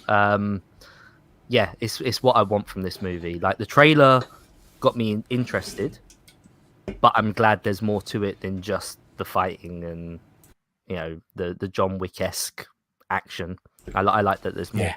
Yeah, it is very John Wick at the end, but more physical fighting rather than guns. There's not a lot of shooty in this. Not like John Wick, then, is it? You're wrong, Ron Hooch. There is nunchuck fighting and this is very much physical. I mean, microwave fighting that floats your boat. Do you know what I mean? There's a lot of microwave action in this. It's worth a view. Definitely worth a view. Okay. We've got the Joker trailer. Do you guys seen the Joker trailer? Yep. Yeah. So one of you tell a little bit about the trailer, what you thought of it. Who wants to talk about this? It's a lot of just the same, the first movie, but Lady Gaga doing it, isn't it? Yeah. That's half of the trailer. But I'm like, cool. I enjoy it. There's some really cool imagery in this. I think that last shot of her drawing the smile on the it's amazing. That was very good. And his face going in was beautiful. So like, I can't wait for this. I think it's going to be immense. I always thought it was going to be quite good, but that trailer was like, whoa. I mean, Let me ask you this: would you know it's a musical from that trailer if you didn't know it was a musical? Absolutely not. No. Absolutely not. Because I had to tell the family that it was a musical, like from that. But so they described it, and I'm a bit disappointed about this, but they described it as a jukebox musical. So it's like a musical, but they're singing songs that exist already. There's not original songs for this, and I think that's sort of a shame. I was hoping for some like original. It's probably the easier route to go, really, isn't it? I suppose it's an expansion of the staircase scene in the first one where he's dancing to the song. Like it's like they're going to sing and dance to the songs instead. So I suppose. But it's hard enough to sell to get people to go to see a musical. You might as well have songs that they know if you're going to do that. Luke, what are you thinking, Luke? I was just going to say, I think it's going to all be the musical elements are going to be the psychosis and the dream sequences and the things in their heads as opposed to what's happening in that world. Like, I don't. Whereas a normal musical, it's like that is just the world they live in. People burst into song and everyone joins in. I think this is just all just for them. It's just in their head, their little In their whirlwind heads. romance. And that for me works more than it being a kind of a just off the wall musical. Yeah, and the Yeah, fact they're that it's they're songs not that just going to already be exist like, as well. Yeah. yeah. But the trailer looks amazing, and I agree. That bit at the end where she does like the lipstick thing and like he moves into the position, it was like, wow. Yeah. But prior to this trailer, had you like when we were discussing it in the past, I still feel very much the same way. Of I don't feel like we need this. Like I don't even really like the first film caught me completely off guard. Like, but again, I didn't think that it needed to be a Joker film. Like it could have just been any character falling into that role, into that position. And it didn't necessarily have to be a Joker movie. And the same for this. Like it's gonna sell tickets because it's the Joker. But I feel like this screenplay, this story would have worked had you changed the names to someone else. Like I still think disagree it's to a good story. degree because of Harley and the Joker. Yeah, Like it feels more like a actual Joker story because that is a very well established story. I guess we'll have to watch it first, don't we? We'll have to watch the film and kind of take it from there. But I mean, I agree with you to an extent, Luke, and I agree with Fuzzy. I enjoyed this film, but I absolutely agree that the Joker it wasn't a Joker film, if that makes sense to me, in terms of the Batman that I recognise. Yeah. It was a great movie in terms of mental health and things like that with the Joker title attached to it. But the Batman lore didn't work for me. James, what were you about to say, mate? It's from the trailer, it seems like they're ditching the whole she's a psychiatrist and going for like she's another patient. It does feel that way. Yeah. Do you think that maybe is like from later in the movie where she's been arrested, like already been admitted, like maybe after doing stuff, maybe? Or she gets herself arrested to get closer to him. Did I see Kim Basinger in an episode in one of the scenes from it? I don't remember her being cast. There was an image. I'm sure I saw an image of the three of them. With Kim Basinger, and it made us think, "Oh, is this going to be some kind of link to the previous Batman films?" Because she was in was it the Val Kilmer one? Yeah. Anyway, maybe I just imagined. She's the soup. She's so horny in it. She's like, no, that's Nicole Kidman, isn't it? Came out of nowhere. That's who I'm talking about. Yeah, that's who I'm talking about. Okay. Yeah. Oh right. Okay. Yeah. Anyway, going to be interesting. I will see it, but I have to agree with Luke. I'm not 100% sure it's a Joker film. Again, going back to what we said at the beginning of the live show where we were talking about how people come back for the money, like I seem to recall that he swore blind he would never come back for a sequel to this franchise, and yet here we are. Yeah. So it shows that people will come back. Money talks. Von Hoot, Ripley. What's this? Yes, this is out on Netflix this week, and it is brilliant from what I've seen. I've only seen the first 2 episodes. And your mileage will vary if you're not a fan of film noir, but if you are, it is meticulously made. I think it's a beautifully shot film noir sort of homage. It's basically, the Talented Mr. Ripley. Yeah. So that character is based on a series of books. And it's an adaptation of those books. So it's not like it's the Talented Mr. Ripley, but it is that character, Tom Ripley. Okay. And it's... Did DiCaprio play him in one of the movies? Was it a DiCaprio film? It was Matt Damon. Matt Damon. Oh, Matt Damon. Yeah. And it's got the guy from Sherlock, who I always forget Andrew the name Scott. of. Yeah, I know his dad. Plays Moriarty, doesn't he, in Sherlock? Yeah. And he's wonderful in it as well. It's really well made, and you can tell that they've gone the next level in sort of creating iconic shots during the production, that kind of thing. If you're a fan of film noir, you'll love it. It's written and directed by the guy that wrote Shawshank Redemption and a bunch of stuff. Like, just look at the IMDb. Like, he's written loads of Stephen King. Stuff. No. He didn't write Shawshank Redemption. It's based on Frank Darabont. No, It's not Frank Darabont. Shawshank Redemption is a book by Stephen King that was adapted. No, into a I movie. know that. Obviously, So you but say it's he a wrote short Shawshank story. Redemption? I would imagine that He means The movie version. The screenplay. yeah, Yes. Frank Darabont. No, he directed. Yeah. Okay, did he not write the script? I swore he wrote the script. Someone Google, Well, please, Fuzzy, in the this is where chat. Fuzzy always comes Where's in. Fuzzy? Sam Mendes. Sam Mendes. Sam Mendes. No, it's not Sam Mendes either. Like, have a look at the IMDb page. There's Jesus. loads. Right. Let's move on. Dr. Von Who. One last That's question. not the point. One last question about this, right? I'm a big fan of that original Talented Mr. Ripley film. Yeah. Will I enjoy this being a fan, or will it put me off because things are so different? Probably it'll put you off, I would imagine. Right. I think I've seen that movie, but I don't remember it, so I can't tell you for sure. If you're a fan of film noir, then this is for you. If you're not, then maybe just don't. Okay. My only criticism, and it's a minor criticism, is I would have loved to it been shot on film rather than digitally. But the black and white is so amazing in it. It's wonderful.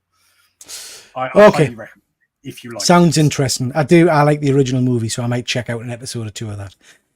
I've been watching this. Anybody seen this? This is Twisted Metal. I've done videos on the show. In the lead up, and I still haven't watched it yet.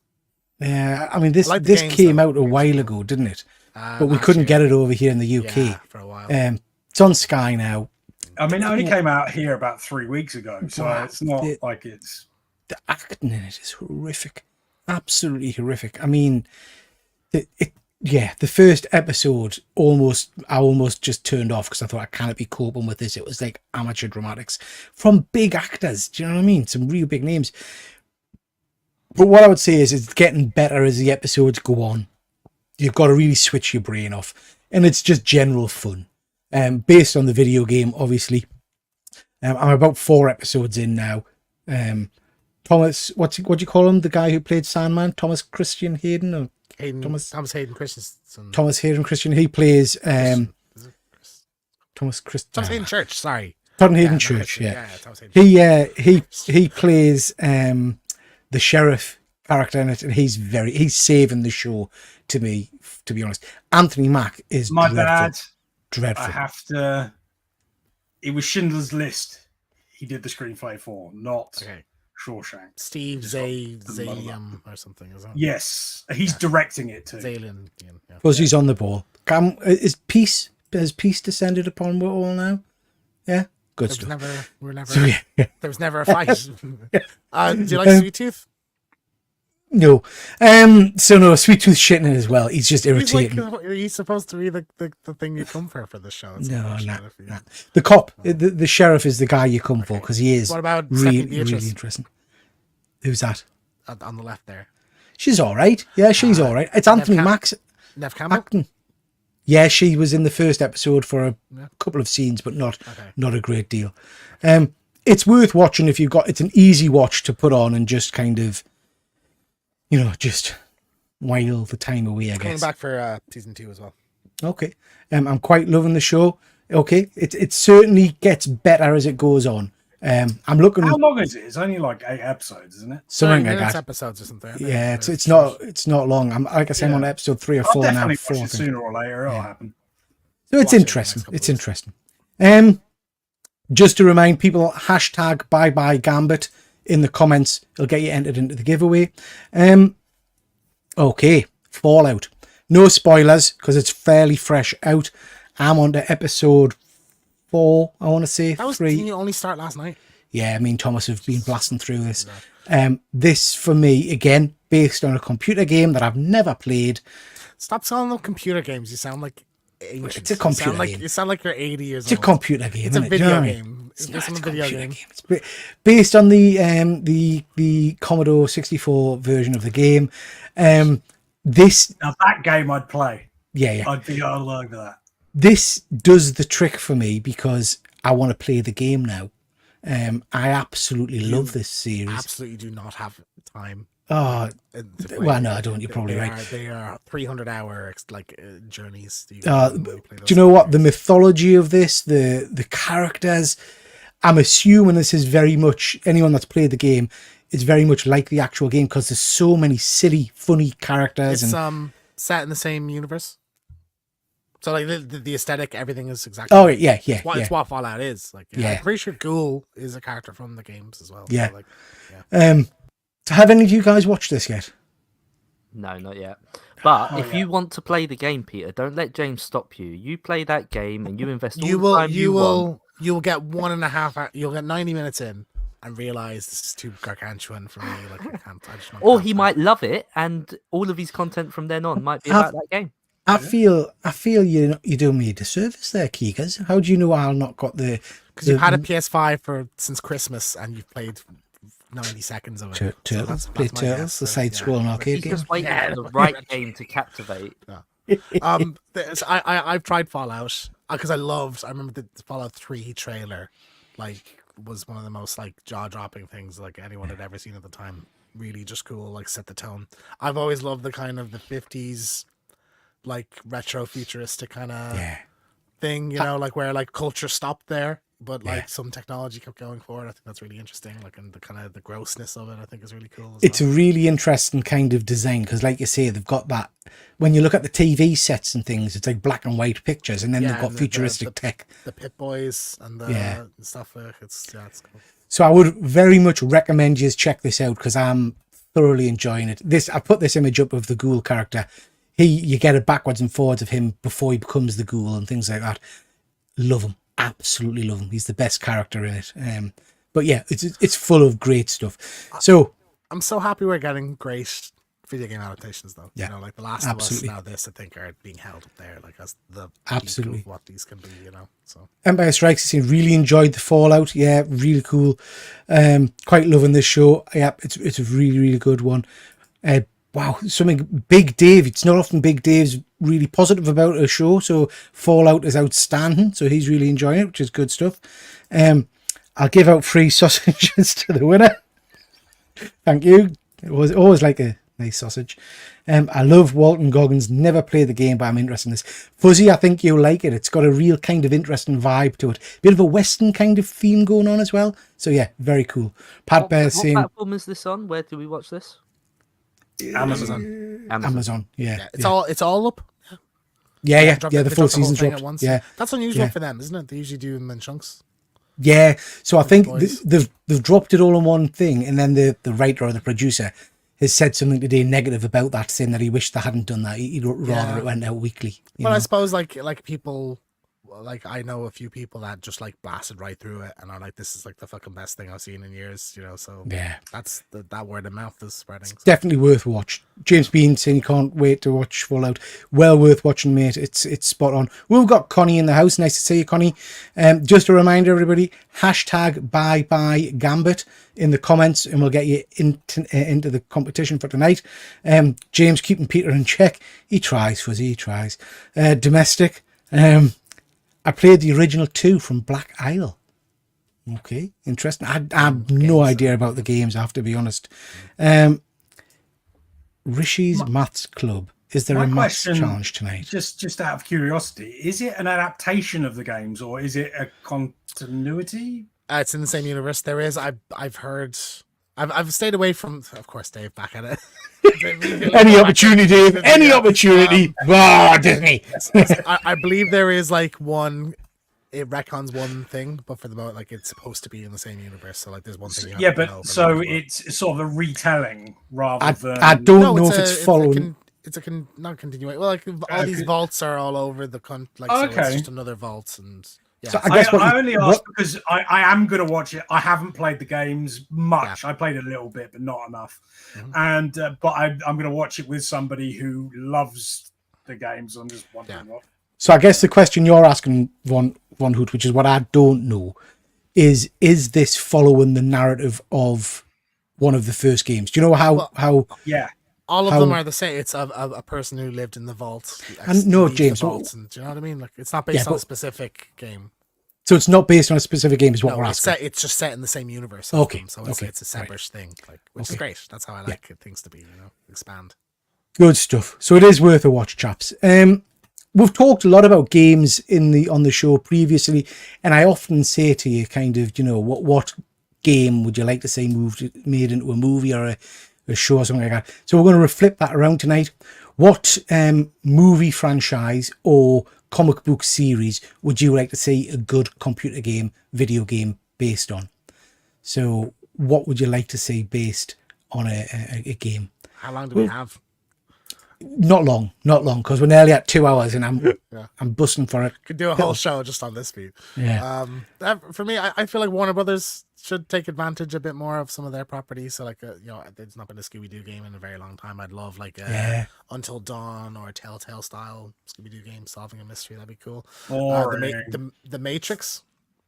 How do we not have an open world like the Matrix game where you're fucking flying around like Superman, that's a good doing point. kung There fu should and be shooting guns, slow mo and shit. That just baffles me that they've not done that. So those two stand out. Good, interesting pick. What about you, Von Hoot? The actual answer is Weekend at Bernie's. Like, we need a Weekend at Bernie's game where we carry around a corpse and get into all sorts of hijinks. Yeah, Weekend at Bernie's. I didn't expect that one. I thought you'd go Neighbours, but never mind. Luke? So I think the question really is it's a lot of this stuff has already had games, right? It's just we want better versions of it. So it's like James just said, the Matrix. now. It's like, well, there has been games, Matrix but we games, now but, want like, a better now. version. Yeah.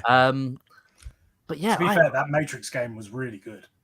I was Do you want Path of winning on Neo that. or Enter the Matrix? Or there was an MMO, as James mentioned there. What were you saying, Luke? I don't know. I don't have an answer. You started to make a point. I started. You and started, then I you started, I yeah. got distracted. I've lost it. I've lost the plot. I don't know. You don't know. Jurassic Park? You happy with the Jurassic Park games we've got so far? I've never played any. Have we got a Lost game? I mean, no one will buy it. It's there dog was. shit. On There was. PS3, I never played it. it's Like, I'm ass. not. I'm not a gamer like you guys. I don't play. Like I play 64-bit platform games. Like I don't go higher than that. Like I played all the old retro stuff. I honestly don't think there's anything out there that would make me go, yeah, I want to play that. New Punisher game. Yeah, that would be cool. Need That a would be new cool. Punisher game. Like, gotta have that. I'd like. I Remember mean, we when talked. that other game came out, the Punisher game that was censored over here. And Yeah. you had to It's get my favourite. like, the illegal version. Very cool. Very cool. It's a good. That's the one where you can put them in the drill and the vices and stuff. Yeah. That one, Yeah. one of my favorite PS2 game. I love it. I'd like, because we talked about it a little while ago, we haven't had a decent Masters of the Universe game. And I know I'm a broken record, but a kind of an open world Masters of the Universe would be cool. And also a decent Ghostbusters game. I don't think we've had a decent. There is on the PS3. That's a Is fantastic it decent? game. Is it? That was Oh. That was a long follow-up, time. was it? That was considered to be Ghostbusters 3. The third right? movie, in fact. Yeah. Okay. All the cast are in it. It's like So- they re-released it on PS5, I think. Lately. I've bought that great. on the Nintendo Switch because it was on sale. Yeah. So I bought it. But I think the Despite Switch my better version. judgment, a digital copy. Yeah. But yeah, I'm going to give that a go because I've So always heard the good Switch things about version it. is like the PS2 version, so it's like more cartoony, whereas the PS3 version is like realistic graphics. You're like a mute rookie basically, but like Bill Murray's in it and Harold Ramis and everything.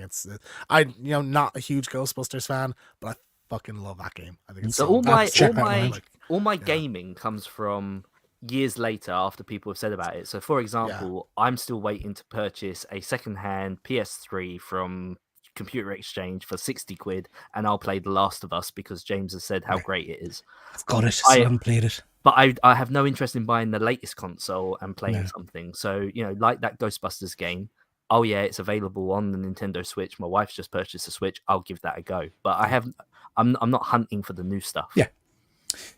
Okay, chaps, let's see what the people in the comments have been saying because we had loads of people jumping in. First of all, we've got Chris. Nice to see you, Chris. I hope you're well, bud. Trust Pork Markets, Leisure Suit Larry, very cool. Baldur's Gate, that would be interesting, yeah.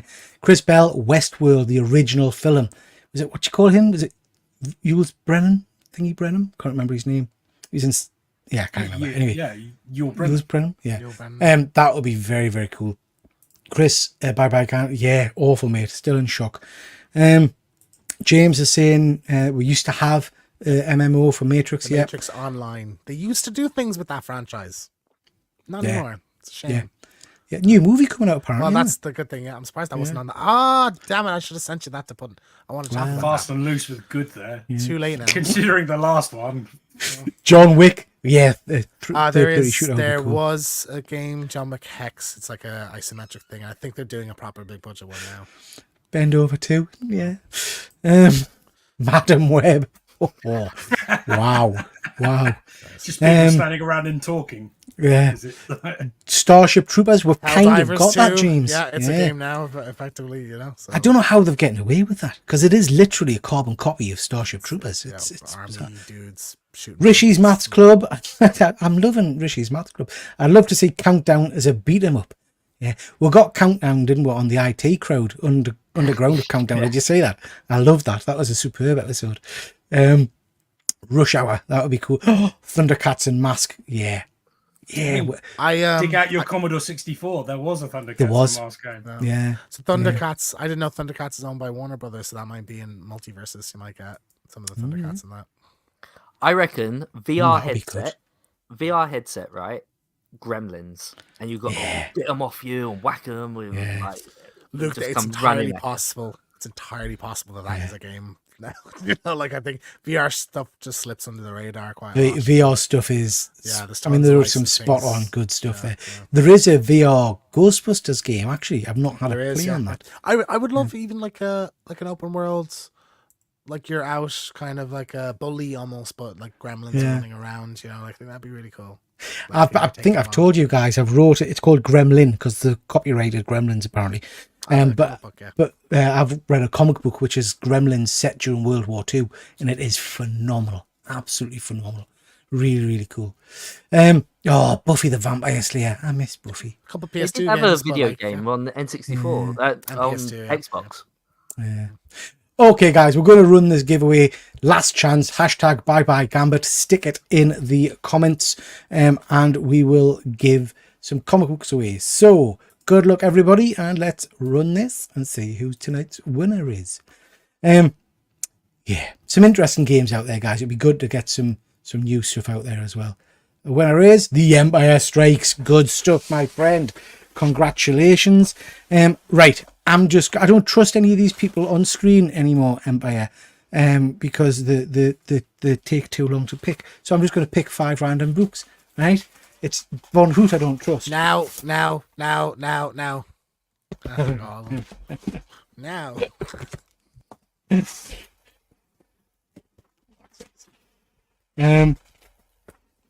not that one. Not that one. That 5 books? Yeah, it is. Okay, Empire. So, my friend, I know I've got your address, Empire, but drop it to us again, just so I haven't got to go trolling back through all my old messages. You have won.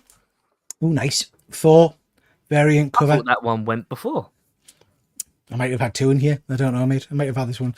I've got multiples There of might some of be these 10. books. There might be Yeah. 10 of them. Yeah. Oh, that's nice. That's a Black Panther variant. Black Panther We've number also had 1. that book. That's great. Yeah. Yeah. I love this one. Ultimate Iron Man number 1. Foil sexiness. Foil. Oh. Ooh, bit of Alex Ross Loki. Like that. And Monster Kill Squad. That was actually a really good book by Bad Idea. So that's issue number 1. That's a good little book, that one. So drop us your address again, bud, and I'll make sure they are sent out to you this week. Congratulations. Okie dokie, chaps. That's the end. We've come to the end. Craigie, we've done nearly 2 hours. Stuff coming up on the channel over the next few days. We've got a whole host of videos out for your perusal. We've got Let's Talk Toys from Monday. Please check that one out. We've got some variant books I picked up, including some Beneath the Trees What Nobody Sees books. And we've got my review of Monkey Magic. So, not Monkey Magic, Monkey Man. So please do check that out. I've done a video as well today about some other variant books. I think that went out today as well. So plenty of content over on my channel if you want to go and check that stuff out. On Tuesday, we've got I Can View This All Day, where myself and James have reviewed X-Men Pride of the X-Men, which was the pilot for a cartoon series that never went anywhere. Interesting. Great theme tune. Really tune. cool. X-Men. Yeah. X-Men. This is the day. Anyway, so worth checking that out. That will be out on Tuesday night at 6 o'clock, I believe.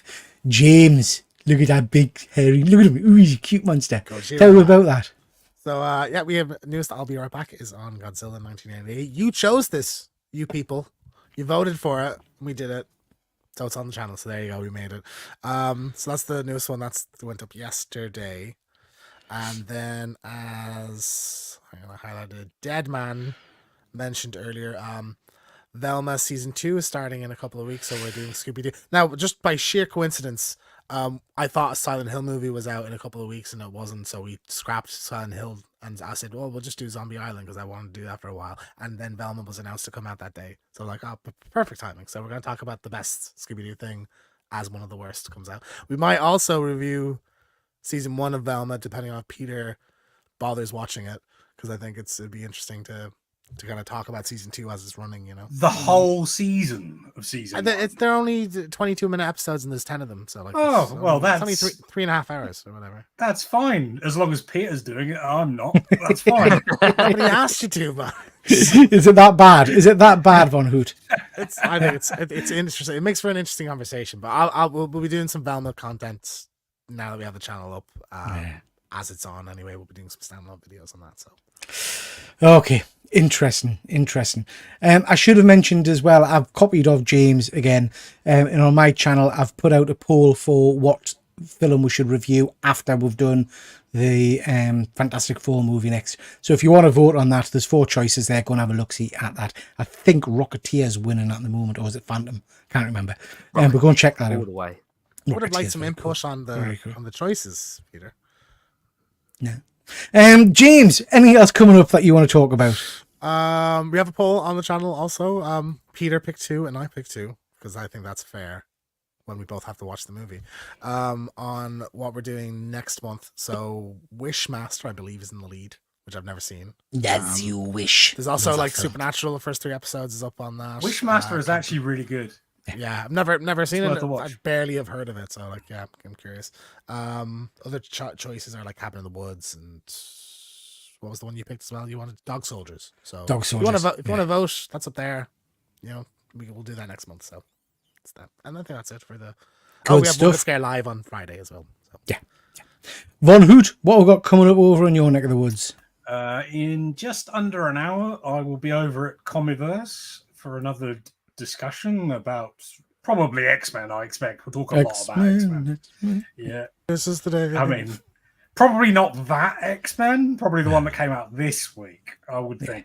Then we'll have a video up on the channel on Monday, probably on Friday as well. So tune in and find out. Good stuff. Empire Strikes. Yeah, I'm sponsored by Madam Web. Yeah. Luke, what's happening over in your neck of the woods? So nothing new on the channel this week because we've just had the half term and the kids have been home and I've just not had time to do anything. But over the last few weeks, I have been working on something in the background, and it's all very fitting with what we've been talking about today. It's Turtles based. It's to do with the Turtles anniversary of the 40th anniversary of Turtles, and I think it's something. To be fair, plenty of other channels have spoken about this stuff before, the origin of Turtles and everything else, but I like to feel like I've got that little extra something with my Kevin Eastman interviews being slotted in between. So think of it more as a documentary piece as opposed to just a single 2 or 3 minute video. So fingers crossed, after the editing, it's going to be roughly 30-40 minutes long, and it's going to stand as a part 1 of a 2-part series. Very good. Very good. Looking forward to seeing that then, Luke. Okay, listen, chaps, this has been great. Thank you very much. We've had good engagement tonight from the chat, so we really appreciate everybody stopping by. And we'll catch you next time. See you later, everybody. Bye.